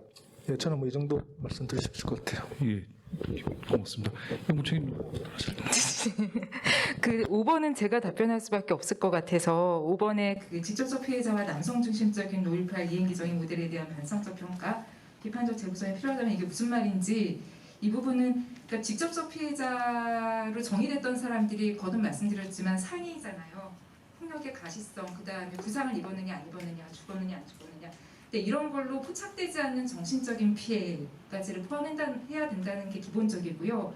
그리고 여성의 경우에는 확실히 문화적 폭력과 상징적 폭력, 우리가 보통 폭력이론에서 얘기하는 직접적 폭력, 구조적 폭력, 문화적 폭력을 얘기를 많이 하는데 그 후자의 근거에서 피해가 재생산되는 경우가 굉장히 많았다는 거죠. 가정 안에 성폭력의 대상자가 되거나 또는 성폭력의 피해를 말하지 못했던 그런 문화적인 토대나 그리고 가정폭력에서 다시 피해자의 다시 피해자가 되거나 이런 모든 것들이 이런 문화적인 토대 속에서 생애사적 피해로 이해되는데 이 생애사적 피해가 포착될 수 없는 틀이 지금 문제가 있지 않느냐라고 하는 그거에 대한 어쨌든 저 답이 있는 게 아니라 여러 가지 좀 다른 재구성이 필요하지 않느냐라고 하는 얘기고요. 그리고 임상적 피유가 당연히 필요하고 그리고 임상적 치유가 당연히 필요하고 그리고 금전적인 배상이 피해의 근본적인 조건이라고 하는 거는 너무나 당연한 얘기라 저는 동의를 하는데요. 5.18 과거청산 모델은 그 피해를 등급화시켰다는 게 문제라는 거죠. 피해의 등급을 나누고 그것이 결국엔 피해자를 반목하고 분열하게 하는 요인이 있기 때문에 우리가 단순히 그 치유나 회복이라고 하는 거를 전체 차원에서 고민을 한다면 그 등급으로 나누지 않는 다른 어떤 사회적인 어떤 그 균질적인 기준에 의해서 배상을 하는 경로도 있을 수 있고요. 그리고 배상이라고 하는 것도 금전 배상만 있는 게 아니잖아요. 굉장히 중요한 말 중에 하나가 상징적 배상이라고 하는 말인데 5.18을 기억하고 부인으로부터 방어하고 진실을 철저하게 규명하고 이런 모든 것들은 집합적인 배상의 수단으로서 상징적 배상의 경로이기도 한 것 같아요. 그래서 그런 상상들이 좀 더 많이 촉진되었으면 하는 바람이고, 그리고 말씀하셨다시피 이제 5.18 기념제 등에서 하고 있는 여러 가지 기념 작업은 그런 점에서 굉장히 중요함에도 불구하고 그것이 하나의 사건을 기억하는 게 아니라 그 사건에 연루되고 그 사건과 함께 살아왔던 사람들의 삶을 구체적인 어떤 개인적인 인격들을 사람을 기억하고 기념하고 서로 대화를 나누는 방향으로 발전되지 않는다면 기념 자체가 무화될 수 있는 가능성도 있는 것 같습니다. 네, 고맙습니다. 네. 하실 말씀들이 저는 많을 것 같습니다. 저도 불현듯 계속 떠오르기도 하고 그러는데요. 다음은 5.18 기념제에 대한 연구위원이신 이재희 선생님으로부터 토론을 듣도록 하겠습니다. 네. 이 발제문을 처음에 받아보면서 굉장히 많은 그 논란거리를 포함하고 있구나 하는 생각을 먼저 하게 됐습니다. 그리고 무엇보다도 굉장히 그 5.18에 관심을 갖고 있는 사람으로서 굉장히 무겁고 중요한 의제를 우리 사회에 다시 한번 던지고 있다, 이런 생각을 했습니다. 우선 저는 개인적으로 이 국가폭력에 대한 트라우마, 이것을 실제로 아까 누가 그런 말씀을 하시던데 트라우마 센터를 찾아오는 사람 자체가 별로 없다, 이런 것은 그 사회적 지지나 이런 문제도 있지만은 또 하나 개인 그 트라우마를 겪고 있는 사람 입장에서는 이게 본인이 국가폭력으로 인한 트라우마인지 자체를 잘 깨닫지를 못한다는 점에 좀 주목할 필요가 있다, 그런 생각을 하고 있습니다. 실제로 저 같은 경우도 여기 오수성 선생님하고 이렇게 상의를 하다가 트라우마 센터에서 한번 전문적인 상담을 받아보는 게 좋겠다 싶어가지고 트라우마 센터를 지금 다니면서 쭉 그런 경험을 해봤었는데, 저는 제가 느끼고 있는 증상 자체가 이 국가 폭력으로 인한 트라우마라는 사실 자체를 전혀 거기 가기 전에는 인식을 못했었어요. 근데 한참을 이렇게 이야기를 하다 보니까, 같이 상담을 하고 그러다 보니까 이거야말로 굉장히 객관적인 연원을 갖고 있는 그런 트라우마구나 하는 것을 명료하게 깨달으면서 이 문제가 극복 속도가 굉장히 빨라졌다는 것을, 그래서 굉장히, 물론 저는 심각한 경우가 아니어서 그랬을지는 모르겠으나 그런 경험을 실제로 해봤습니다. 최근에 그런 경험이 있는데, 그래서 트라우마 자체를 인식하게 만드는 것, 이것은 이 트라우마 자체를 이렇게 외부적으로 유형화시키고 범죄화시키고, 이건 물론 정책화시키기 위한 의도나 목적 때문에 이 본 연구가 있었기 때문에 그러기는 합니다만은, 치유라는 방식, 치유를 목표로 해서 한번 생각을 해볼 때는 그 내면에서 트라우마를 겪고 있는 사람들이 어떤 상태에 있는가, 이것을 좀 파악하는 이런 맥락도 한번 짚어보는 것이 좋겠다, 이런 생각이 들었습니다. 그래서 우선 제 나름대로 이제 이 발제문을 보면서 느꼈던 것을 몇 가지 말씀드려보면, 우선 이 연구를 왜 했을까, 진상규명조사위원회에서 의뢰에 의해서 이렇게 한 것으로 알고 있는데, 아마도 제 생각입니다. 우선 치유 방식을 개발하기 위한 이런 것이 첫 번째 목표가 아니었을까. 그다음에 두 번째로는 정책 개발에 도움이 되기 위한, 그러면 치유 방식과 정책 개발에 어떤 식으로 대응을 할 것인가. 기존에 있었던 방식 갖고는 문제가 있다는 것이죠. 그래서 이제 새로운 프레임을 이렇게 제시를 한 것으로 알고 있는데, 이건 제가 봤을 때는 굉장히 그 설득력 있는 논리 전개고 개념화, 프레임, 서사, 정책으로 연결되는 일관된 그런 구조를 갖고 있다, 이런 생각을 느꼈습니다. 그래서 이제 특히 이제 저는 제가 겪고 있는, 아까도 말씀드렸습니다만, 트라우마가 이게 국가 폭력으로서 5.18 집단 트라우마의 특성 속에서 나오고 있다는 것을 처음에는 전혀 몰랐어요. 근데 이것을 읽으면서 아 이게 내가 겪고 있는 것하고 너무 흡사하구만 이런 생각들을 하게 됐단 말이죠. 그래서 이런 인식을 사회적인 인식을 갖게 만드는 것 자체가 자기가 겪고 있는 트라우마를 객관화시키고 극복할 수 있는 단초를 제공하는 것이 아닐까 이런 생각이 들었어요. 그래서 사건, 보상, 의료, 치료 이런 프레임에서 사건, 진실, 사회적 치유 프레임으로 전환하는 것은 굉장히 설득력이 있다 이런 생각을 스스로 해봤습니다. 그다음에 이제 하나 연구자로서 느낀 소회를 하나 말씀을 드린다면은 좋기는 한데 이 내용을 읽어보면서 느껴지는 것이 이 모든 사람들에게 이렇게 구술 체력에 나서는 조사자나 연구자들이 상당히 질적 차이가 있을 텐데 이게 어떻게 해서 객관적으로 이것을 보장을 하지? 질적 연구 객관적인 매뉴얼 같은 것이 필요하지 않을까? 특히 연구자의 인식이나 지식 편차로부터 발생할 수밖에 없는 이런 자의적인 진단 이런 것을 좀 배제하면서 어느 정도는 이런 공통적인 속성을 드러낼 수 있는 이런 것들이 좀 필요하지 않을까 이런 것들을 어떻게 강구를 할 수 있는가를 한번 묻고 싶고요. 그다음에 이제 이것하고 또 연관된 문제이기는 합니다만은 정책으로 이렇게 정책적인 목표를 세우고 연구를 한다고 했을 때는 이게 정책으로서 설득하기 위해서는 반드시 예산이 되게 수반이 되고 논리 속에서 예산이 수반이 돼야 한단 말이죠. 그러려면은 이게 질적 연구만 가지고는 한계가 좀 있을 것 같다 싶은 생각이 들어요. 그래서 일정의 양적 연구를 좀 병행을 할 필요가 있지 않을까. 데이터로 보여줄 수 있는 이런 양적 연구에 대한 구조화된 설문 같은 것을 전혀 배제할 문제는 아닌 것 같다. 몇 가지 정도는 그 특징을 드러낼 수 있는 양적 연구의 구조화된 설문 같은 걸 새롭게 좀 아까 그런 맥락 속에서 몇 가지를 좀 개발하면 어떨까 이런 생각을 좀 해봤습니다.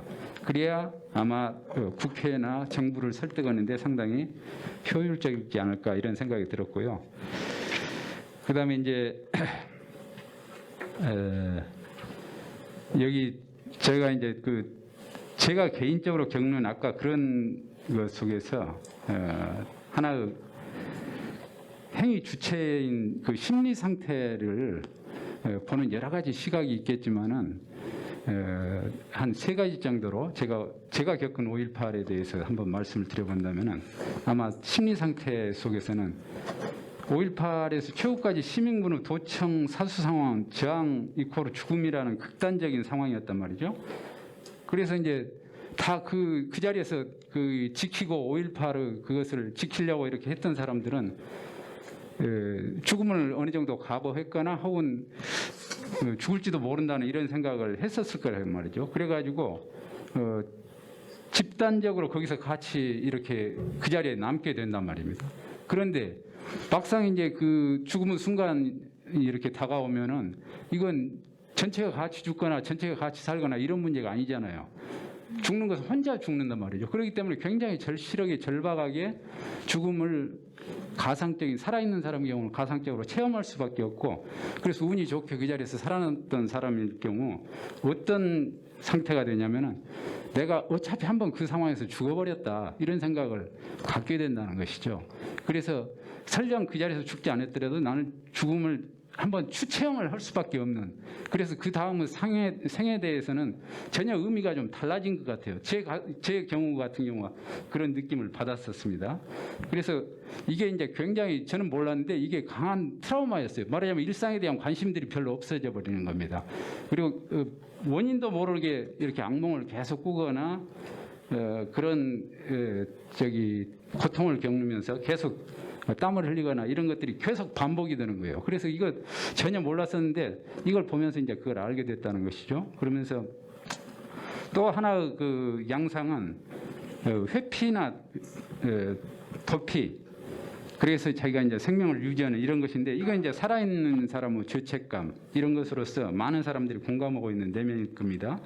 그래서 이제 통제하기 어려운 그런 자괴감으로 트라우마로 시달리게 되고 또 하나 다른 양상인데 전혀 다른 카테고리화 할 수 있는 것인데 이것은 이제 권력에 굴종하는 양상 이게 이제 국가폭력의 형태로 주어지면서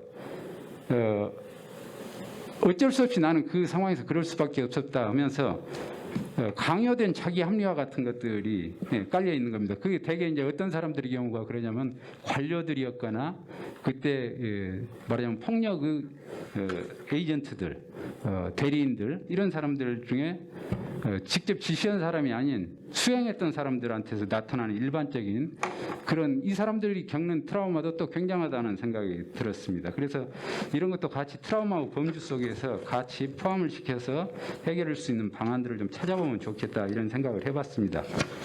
그리고 이제 마지막으로 제가 조금 도발적인 여기 그 문제 제기를 하나 했는데요. 아까 그 발제자나 토론자들 사이에서도 간간히 나온 이야기였습니다만은 현재 2단계에서 가해자 중에 상층 국가폭력에 적극 가담자나 반성하지 않는 자를 제외한 군인, 경찰 등을 포함시키는 방안 이런 것들도 하나의 카테고리로서 적극적으로 고려해 볼 만한 가치가 있지 않느냐 저는 그런 생각을 해보고 있습니다.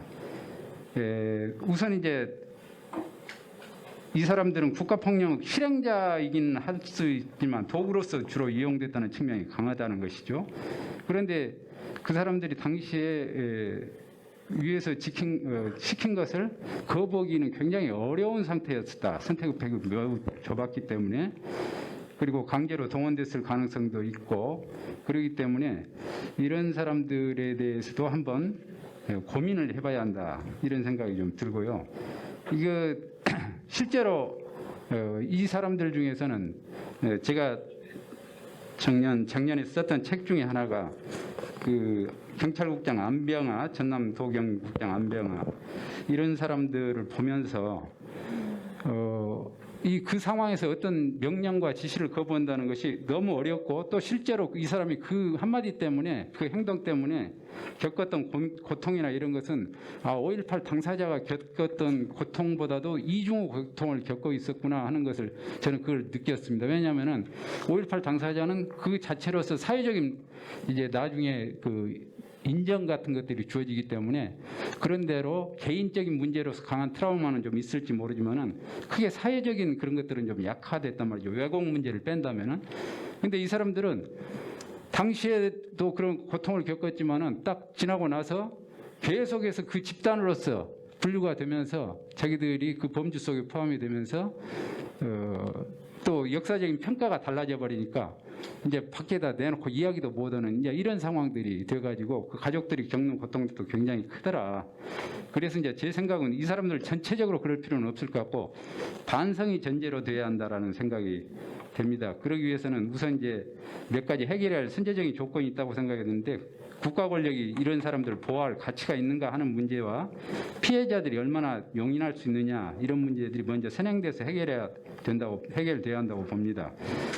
그런데도 불구하고 제가 이런 이야기를 제기하는 것은 피해자들의 트라우마를 극복하기 위한 방안 하나로서 이런 것들도 적극 고려해봐야 한다는 생각이 듭니다. 왜냐하면은 그런 가해자들에 대한 공포감들이 이 트라우마를 항상 피해자들의 트라우마를 지배를 하고 있는 거거든요.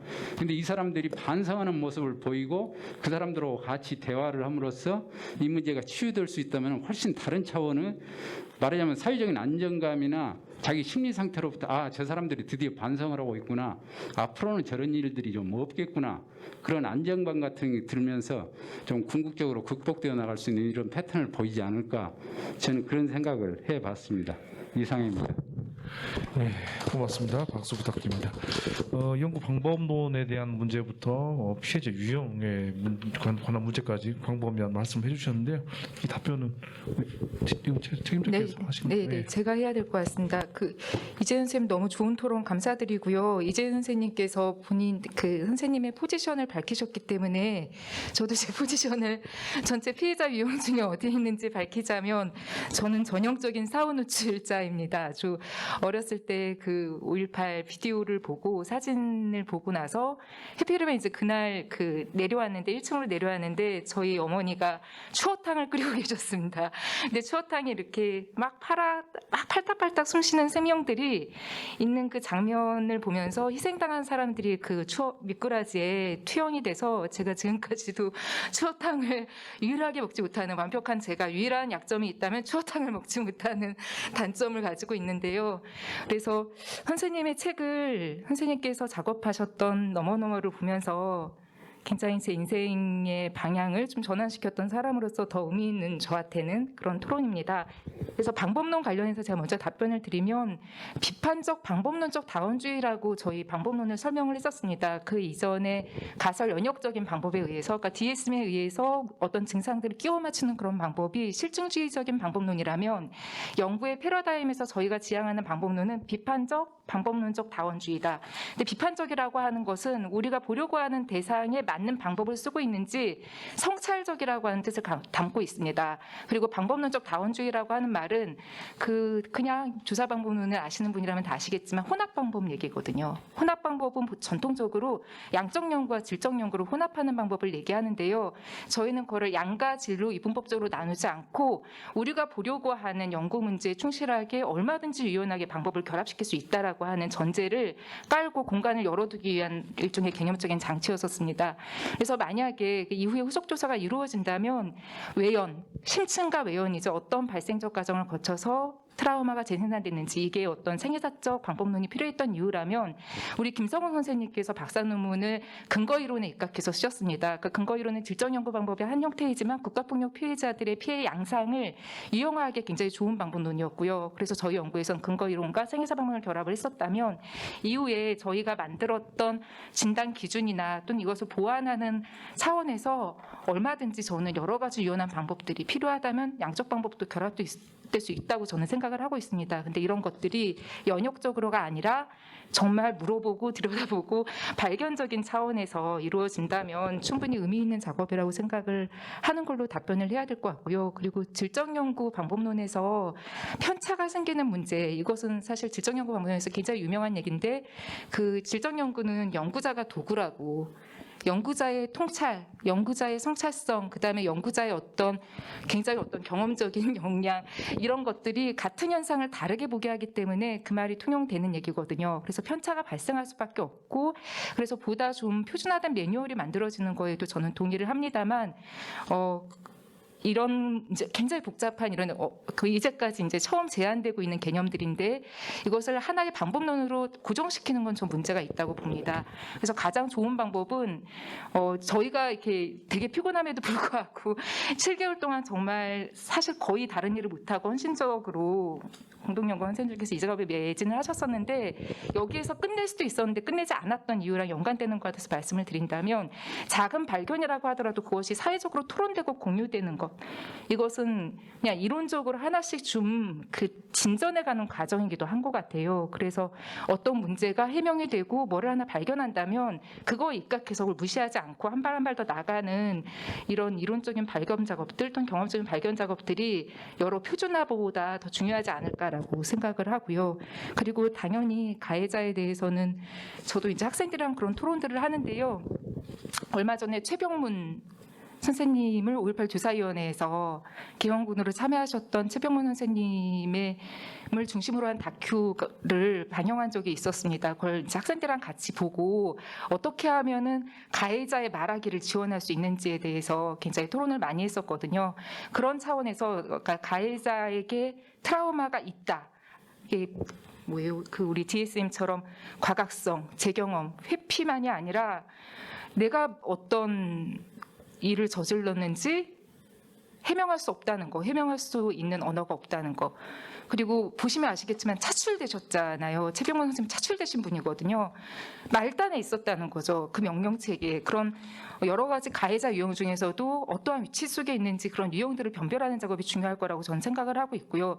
이후에 그리고 가해자가 개헌군이죠. 대행자라고 하는 표현이 저는 여전히 적합하다고 생각을 하는데 왜 말하지 못했는지 이 조사처럼 이 조사도 5.18 당시에 무슨 일을 겪었는지가 아니라 그 이후에 자행됐던 인권 침해와 이 입막음이 훨씬 더 심했다, 훨씬 더 강한 트라우마였다라고 하는 걸 드러내는 연구였다면 그 개헌군들에 있어서도 그 이후에 어떠한 형태로 침묵됐는지, 말이 강제됐는지, 그리고 자신의 피해 경험을 개별화시키게 했는지, 복종하게 했는지, 외면하게 했는지 이런 것들이 낱낱이 조사되는 작업이 중요하다고 생각하고 있습니다. 이상입니다. 네, 고맙습니다.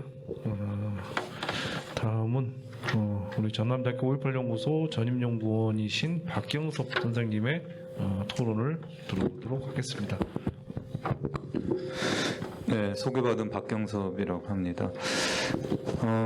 앞서 다른 선생님들 얘기가 다 제 토론문에 있어서 제가 사실 이 토론을 할 수 있는 건가 싶고요. 그러니까 사실 제가 이 자리에서는 나름 젊은 축에 속하는데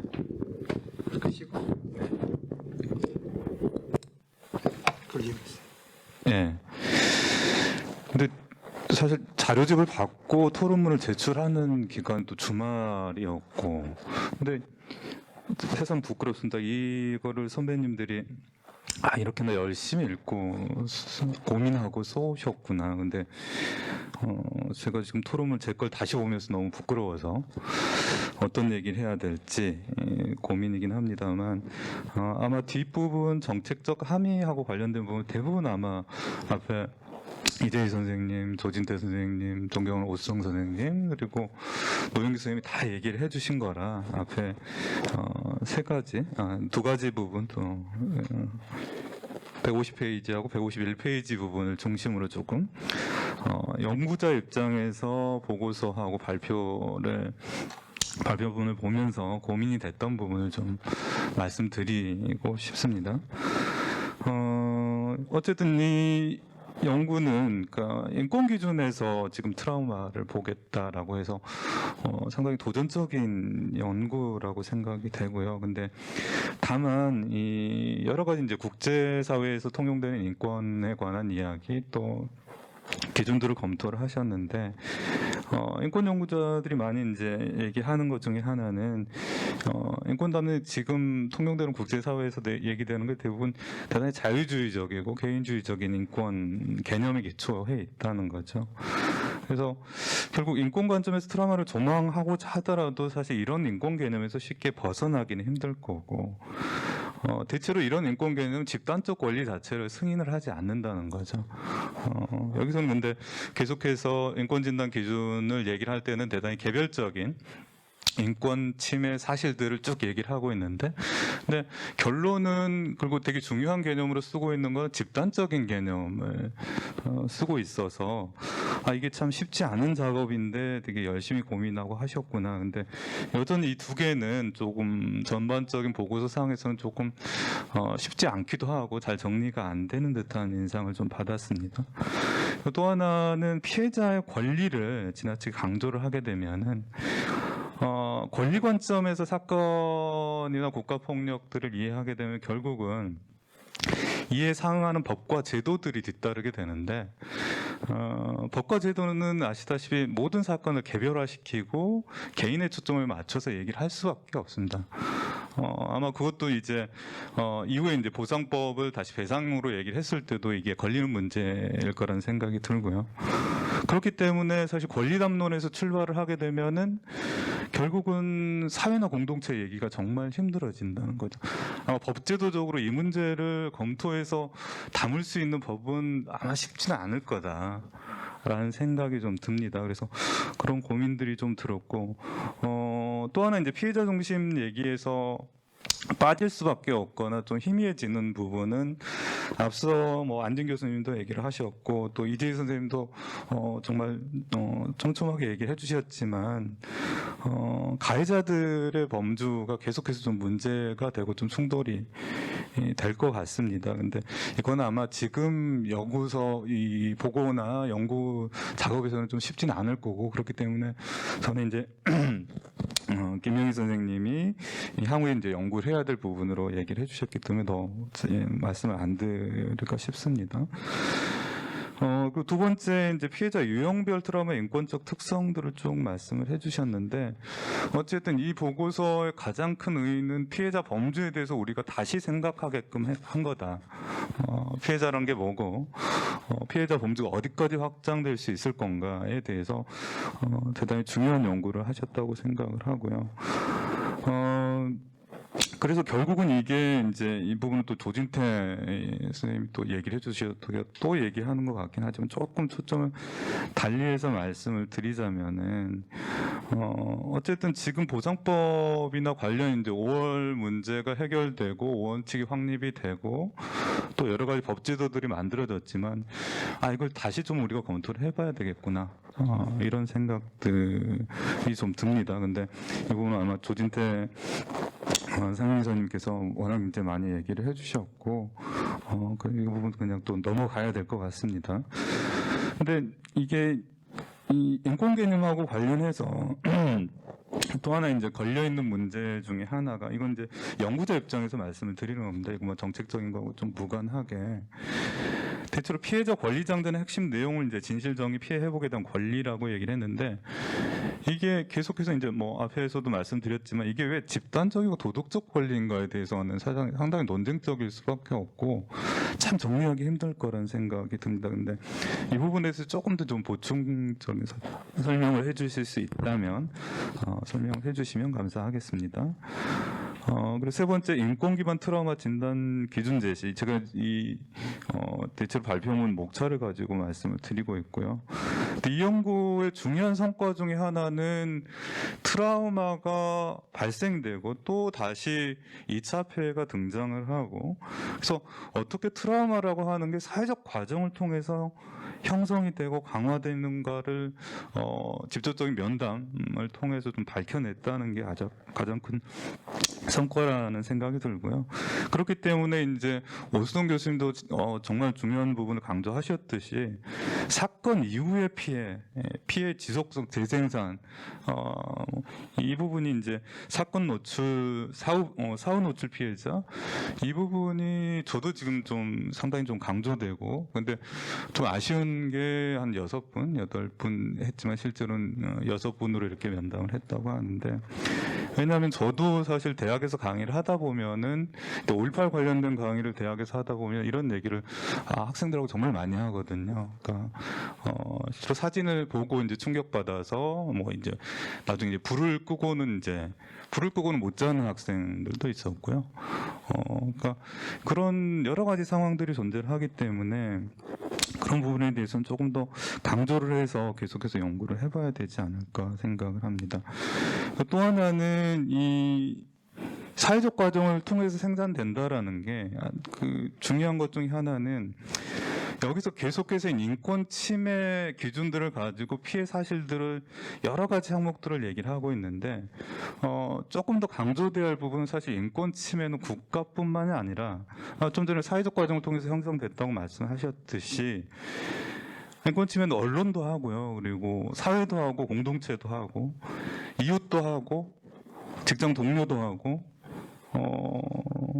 군대 선임들도 하고 그러니까 지금도 저는 좀 학생들하고 얘기하면서 좀 충격받았던 것 중에 하나가 지금 군대에서도 광주 출신이라고 하면 그냥 홍어라고 한다는 거예요. 근데 이게 대단히 뭐 악의가 있어서 이 폄하할 이 의도가 있어서가 아니라 그냥 대단히 무의식적으로 하고 있다라는 거예요. 지금 군대에서도 아직도 그러나?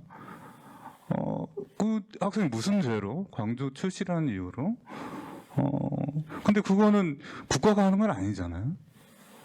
누가 시켜서 하는 것도 아니고.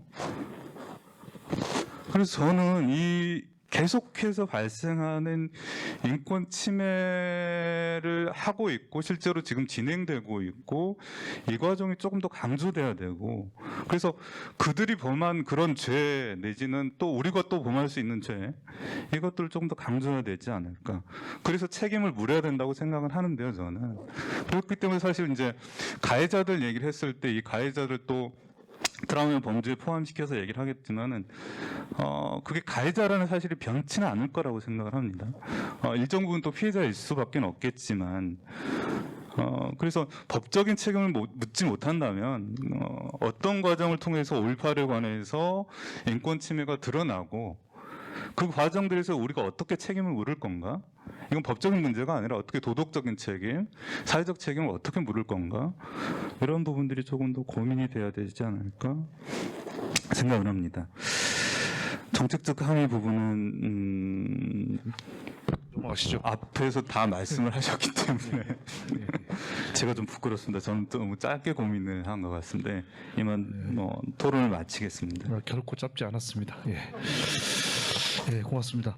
이 부분은 주로 인권 담론이나 뭐 권리 담론 관련된 문제 제기였던 것 같아서요. 유해정 선생님 혹시 답변하시죠? 네. 말씀하신 것처럼 사실 국제사회에서는 인권을 얘기할 때 자유주의적이고 개인주의적으로 얘기를 하는데요. 약간 설명을 좀 드리면은 나를 건들지 마. 나 건들지 않으면 잘 살 수 있어. 이게 자유주의적이고 개인주의적인 인권 태도입니다. 근데 이게 사실 인권의 시발이라고 이야기할 수 있습니다. 시발 가로치고입니다.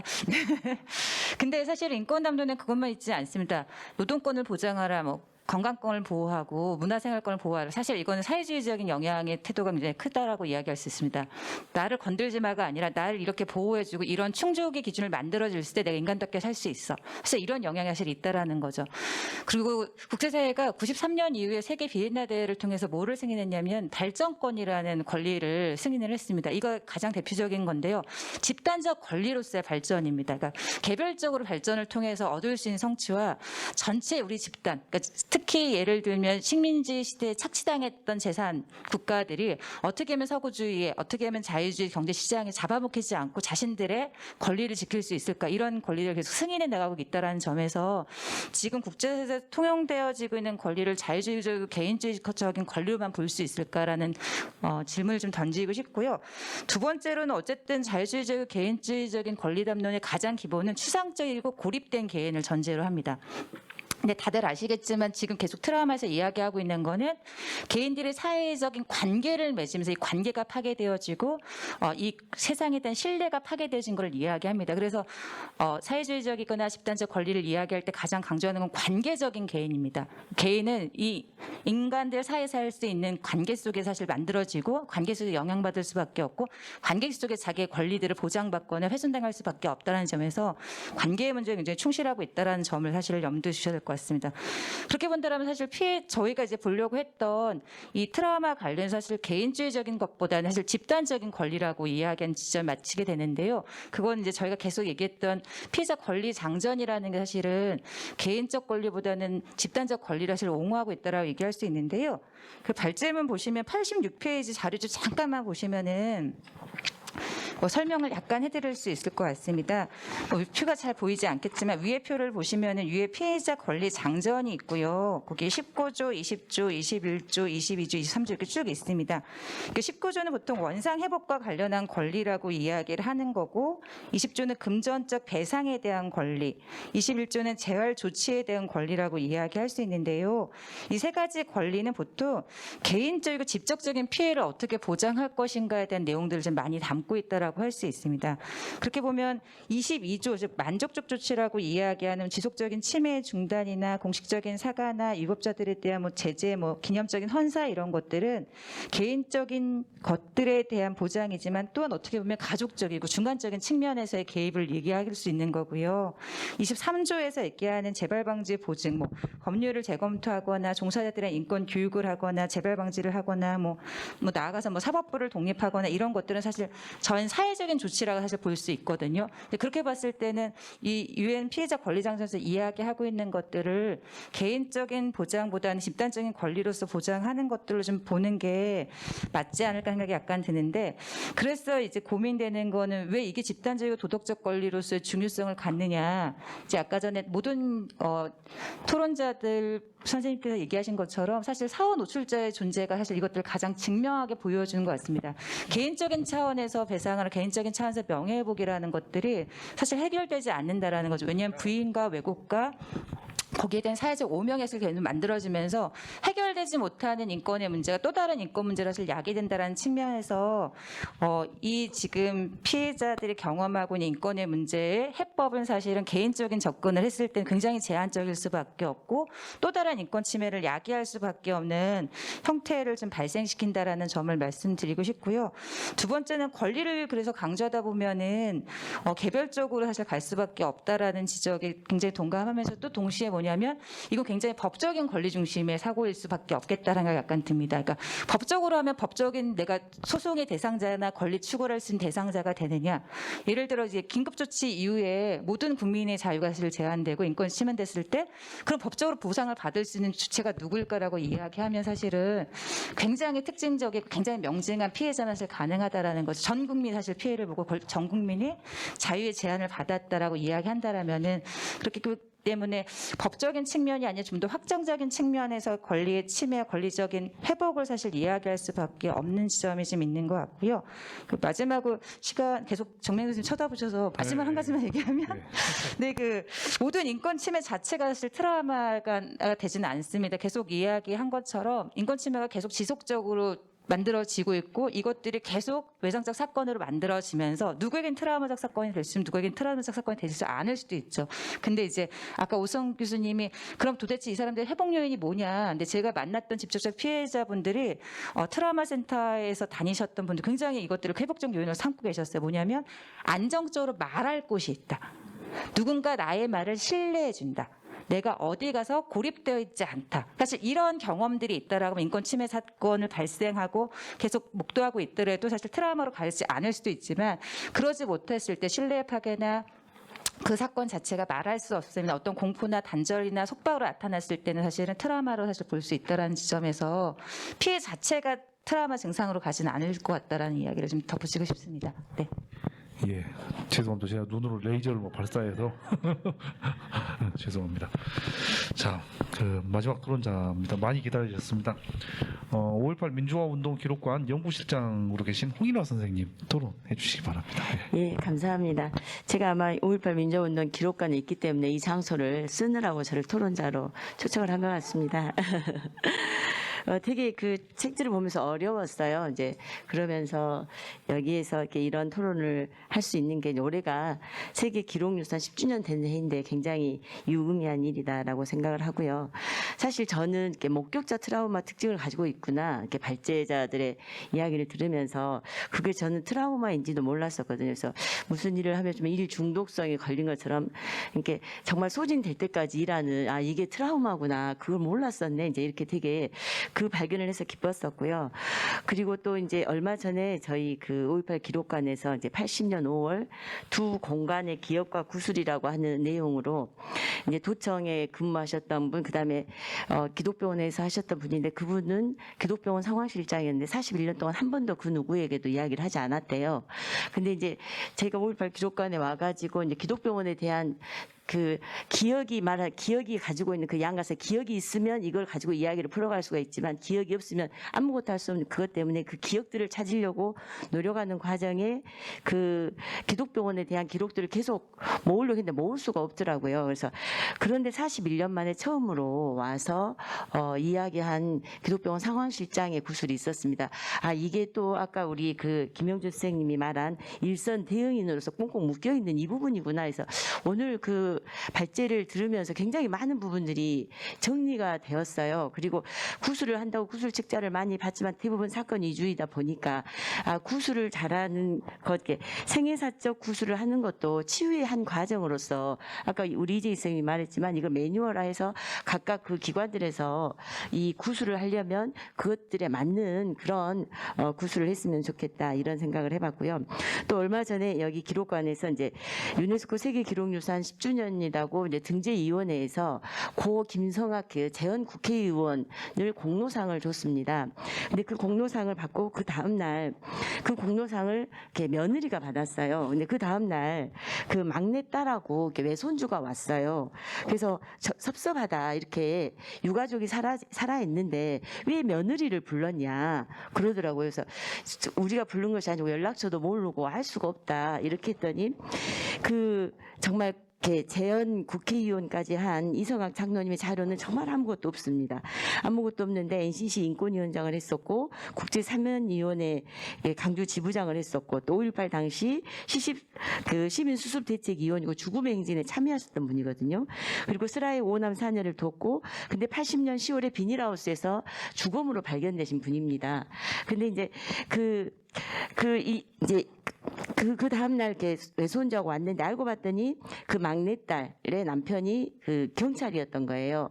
그러니까 장인이 민주화운동을 하기 때문에 계속적으로 강압적으로 경찰에 대해서 이제 사표를 내라라고 강압적으로 이제 그 사표를 이렇게 냈어요. 사표를 냈는데 이제 그리고 이제 그런 것들에 대해서 이제 그 오남 4년을 뒀지만 살아있는 사람이 또 몇 명 없었고 아예 이렇게 강주에 살아있는데 서로 연락도 하지도 않고 이 공로상을 받는데 보고 싶은데 연락도 하지도 않고 그러기 때문에 너무 가슴이 아픈 거예요. 근데 막 외할아버지가 갖고 있는 자료들이 조금이라도 있는 걸 막 갖고 오고 막 이런 것들을 보면서 바로 이런 사람들이야말로 어떻게든 우리들이 좀 재연 국회의원까지 했었던 분이었고 너무너무 마음이 아프면서 이런 사람들이 좀 가족 생애사의 어떤 구술이 된다라고 한다면 또 이 사람들의 이야기는 어떻게 보면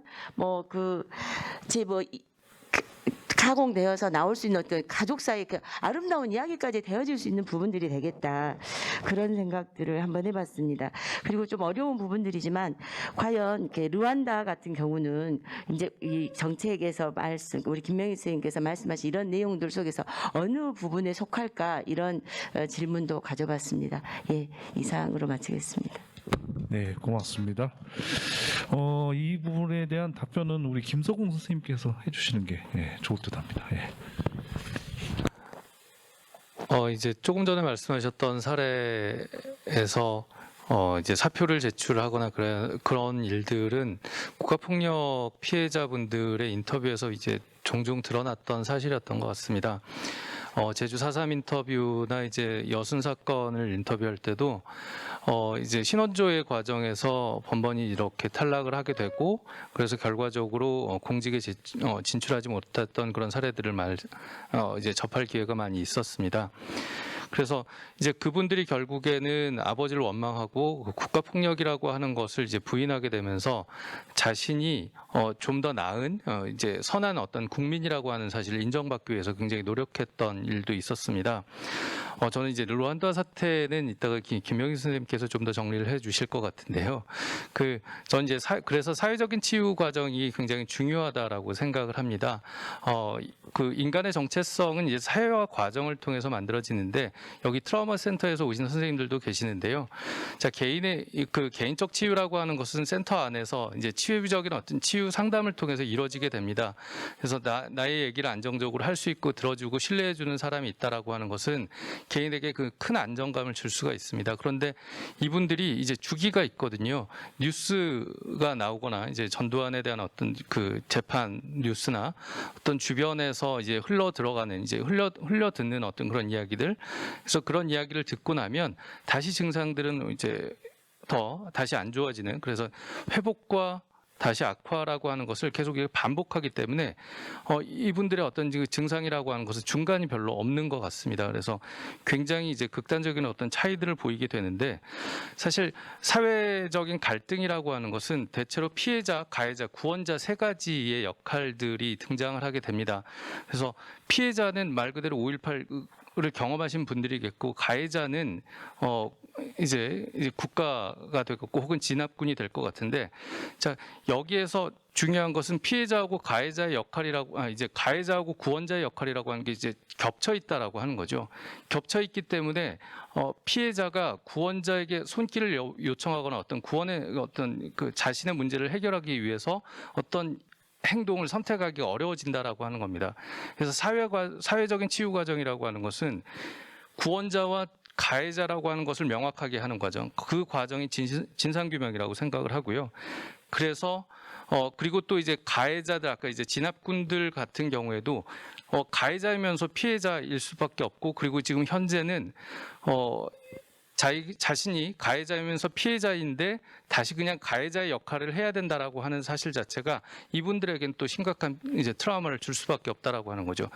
그래서 피해자, 가해자, 구원자라고 하는 것은 각각의 역할이 고정되어 있다라기보다는 사실 유연하게 움직이기도 하고요. 그 안에서의 책임감이라고 하는 것을 확실하게 던져주고 그게 분산이 돼야 된다라고 하는 건데 사회적인 치유 과정이라고 하는 게 없는 상태에서는 이게 계속 겹치게 되는 것 같습니다. 그래서 이제 피해자의 역할이라고 하는 건 피해자의 자리에 있으면서도 피해자라고 할 수가 없고 그리고 가해자나 구원자라고 하는 것들을 찾을 수도 없고 완전히 고립되어 있는 상태. 국가폭력은 그래서 그냥 일반 선량한 시민이었는데 하루아침에 빨갱이가 되고 반란군의 자식이 되고 반란군이 되어 있는 거죠. 그래서 이런 것들을 회복할 수 있는 것은 개인의 노력으로는 절대 불가능하다라고 하는 겁니다. 그 낙인이라 사회적 낙인이라고 하는 것은 누가 쥐어진 것이 아니라 사회에 의해서 이제 공동체에 의해서 만들어진 것이기 때문에 공동체와 사회가 적극적으로 개입해서 그런 일들이 다시 일어나지 않게 그것이 남이 나에게 손가락질하고 낙인을 찍을 것에 대해서 두려움을 갖지 않아도 되는 정도의 상태 그것들을 만들어내는 것이 사회적 치유의 과정이라고 생각이 됩니다. 이상입니다.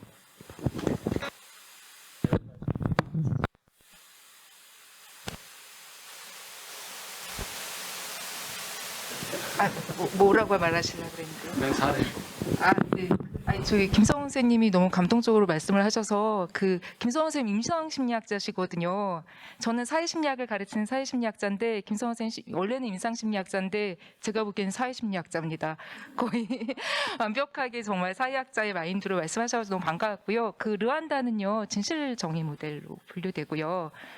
우리가 좀 모델을 구분해서 얘기하는 게 좀 환원시키는 경향, 일반화시키는 경향도 있지만 우리의 과거 청산 과정을 성찰하게 하는 그런 비교의 시선이 필요한 것 같기는 해요. 그랬을 때 저는 개인적으로 이 말을 하고 싶어가지고 제가 답변하겠다 그랬는데요. 5.18 진상규명특별법 이후의 5.18 이행규정의 모델은 배상 모델, 보상 모델, 과거에 보상 모델, 진실 모델, 정의 모델 이렇게 나눈다면 이제까지는 보상 모델, 배상적 접근이었다면 보상적 접근이었다면 달라질 수 있다. 아까 얘기하셨던 회복적 정의와 그리고 진실 모델, 정의 모델이 결합된 형태로 발전할 수 있다라는 생각을 가졌습니다. 네. 그래서 바투 이렇게 좀 서둘렀더니 조금 시간은 좀 남은 것 같습니다. 다행스러운 게 왜 그러냐면 오늘 플로어에는 여러 분들이 많이 오셨기 때문에 여러 소속 계시는 분들이 오셨기 때문에 플로어에서 질문을 한 2가지 정도만 받도록 하겠습니다. 특히 오늘 사담연구소 쪽에서도 오셨다는 이야기를 제가 들었거든요. 그러니까 5.18하고 4.3 문제는 연관되는 부분들이 좀 있습니다. 그래서 혹시 그런 관련돼서 질문도 좋고요. 자유롭게 그래서 한 2가지 정도만 질문을 좀 받도록 하겠습니다.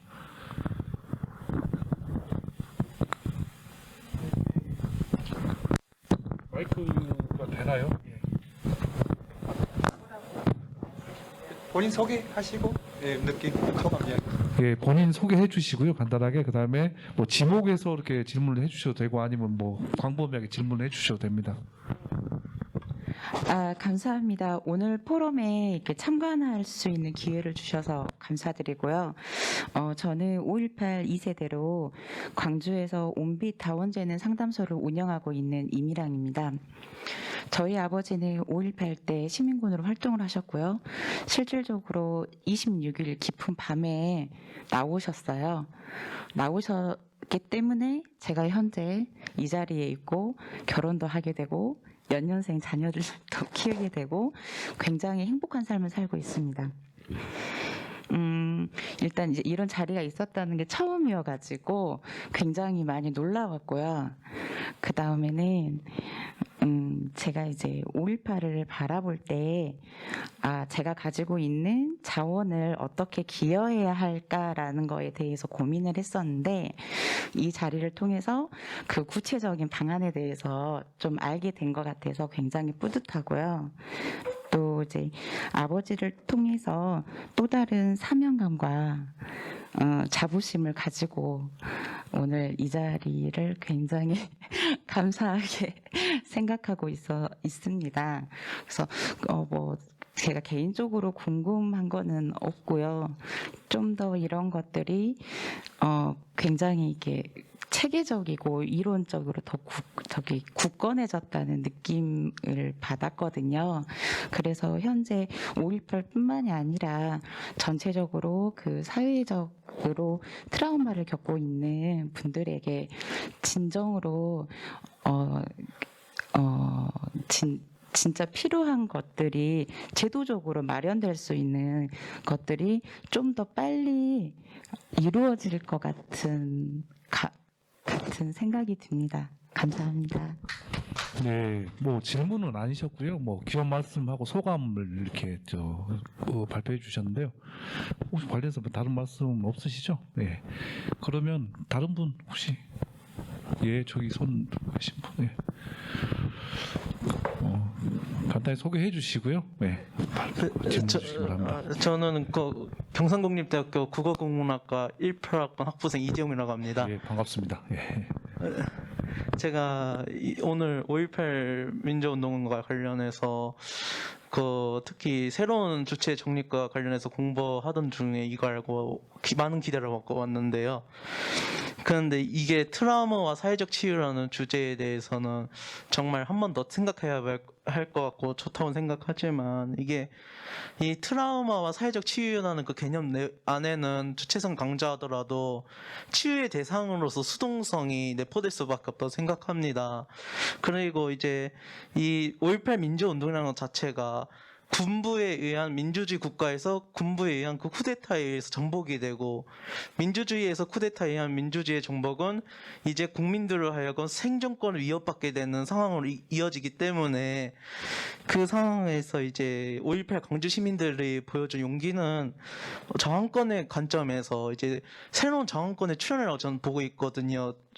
왜냐하면 이제 이전에 로크나 홉스가 얘기했던 정권과는 결이 다르고 민주주의라는 개념이 정착되었을 때 그 민주주의 제도를 기만하는 그 군부라는 국가 폭력에 대해서 어떻게 저항권을 보여줄 수 있는가에 대한 광주 민주운동 가장 적극적이고 능동적인 주체로서의 그 광주 시민들 보여주었고, 이런 트라우마의 사례의 경우에도 제가 아직 잘 모르지만 근원적인 트라우마의 원인은 그 능동적이고 적극적인 주체의 그 크기에 따라서 그 좌절에 따른 이제 그 아픔의 크기가 비례하기 때문에 이거 약간 이에 대한 인지라든지 그 연구가 좀 더 선행되었으면, 연구가 이어졌으면 좋겠다는 좀 개인적인 생각이 있고요.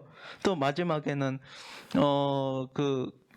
그 사연 중에서 그 사후적 그 경험자 그분에 대한 거에서 이제 그 세 분께서 이제 죽음에 대한 의지가 보여주셨다고 했는데, 저는 오히려 그 민주주의 국가에서 민주주의가 전복된 그 죽음의 사회 속에서 그분들이 삶에 대한 의지가 돋보였기 때문에 그분이 오히려 죽음을 통해서 그 죽음, 사회의 죽음으로부터 벗어나지 않았을까 하는 그 삶과 죽음의 양면성에 대해서도 좀 얘기하고 싶었습니다. 감사합니다. 예, 고맙습니다. 예, 놀랐습니다. 혹시 그 두 가지 질문을 좀 해주셨는데 답변.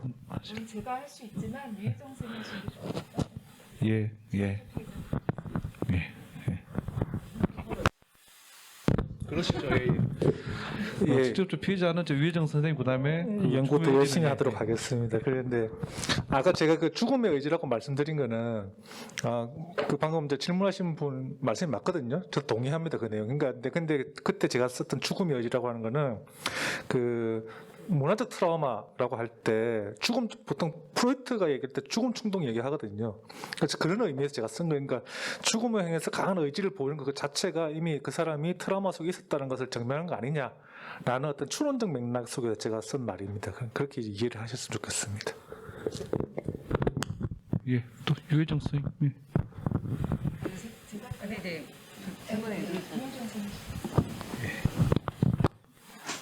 네. 어쨌든 그 트라우마 그 당사자가 어떻게 치유의 대상화 수동적 객체로 전락할 수 있다라는 표현에는 충분히 공감을 하고요.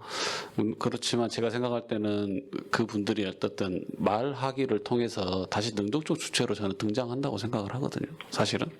그분들이 말하지 않고서는 이게 해소가 안 된다고 되기 때문에 저희가 그분들이 다가서지만 결국은 그분들이 능력적 주체로 다가섬으로써 트라우마가 해소되는 측면도 저는 분명히 존재한다 생각이 들고, 두 번째 같은 경우는 이제 그 어떤 참여 혹은 경험, 어떤 의지, 어떤 크기에 따라서 트라우마도 달라질 수 있을 것 같다라고 이야기했는데, 그 변수는 되게 다양합니다. 그러니까 직접적으로 그것을 인과관계로 연결을 지어서 설명할 수 있는 부분도 있고 없는 부분도 있고 다른 변수들도 있죠. 이를테면은 똑같이 기동타격대로 참여를 했더라도 이분들의 트라우마 어떤 분은 크고 어떤 분은 작습니다. 이건 사회적인 조건의 부분, 경제적인 조건의 부분, 또 시기적인 부분, 대단히 많은 복합적인 변수가 작용을 합니다.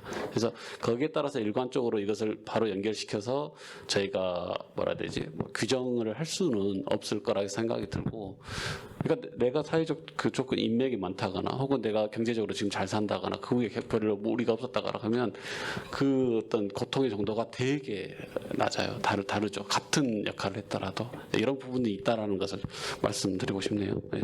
제가 덧붙여서 한마디만 말씀드리면, 제가 그 연구한 것 중에서 그 구속자들과 부상자들의 그 양상이 조금 달랐어요. 그 구속자는 어떤 사람들이었냐면 본인이 적극적으로 참여를 했던 사람이거든요. 자기의 의지에 따라서 참여했던 사람들. 이제 그런 사람들은 도리어 트라우마가 적었습니다. 자기의 뜻에 의해서 됐는데, 그렇지 않고 우연스럽게 하다가 부상을 받은 사람도 있잖아요. 그런 사람들 경우에는 엄청난 트라우마가 더 있는 거죠. 그래서 이제 이걸 갖다 어떻게 분석해야 될 것인가 하는 문제는 상당히 이제 여러 가지로 우리가 파악을 할 수 있는데, 그 전체적인 맥락에서 보면은 자기 의지에 의해서 그 참여를 했던 사람들, 능동적으로 참여했던 사람들 경우에는 더 트라우마를 갖다 더 빨리 극복할 수 있었다는 거죠. 그것이 아마 좀 그 수동적인 것과 능동적인 것에 어떤 차이점이 있지 않았나 하는 생각을 해봅니다. 네, 제가 그 말씀하셨던 저는 이제 양면성이라고 하는 것을 굉장히 관심 있게 봤는데요.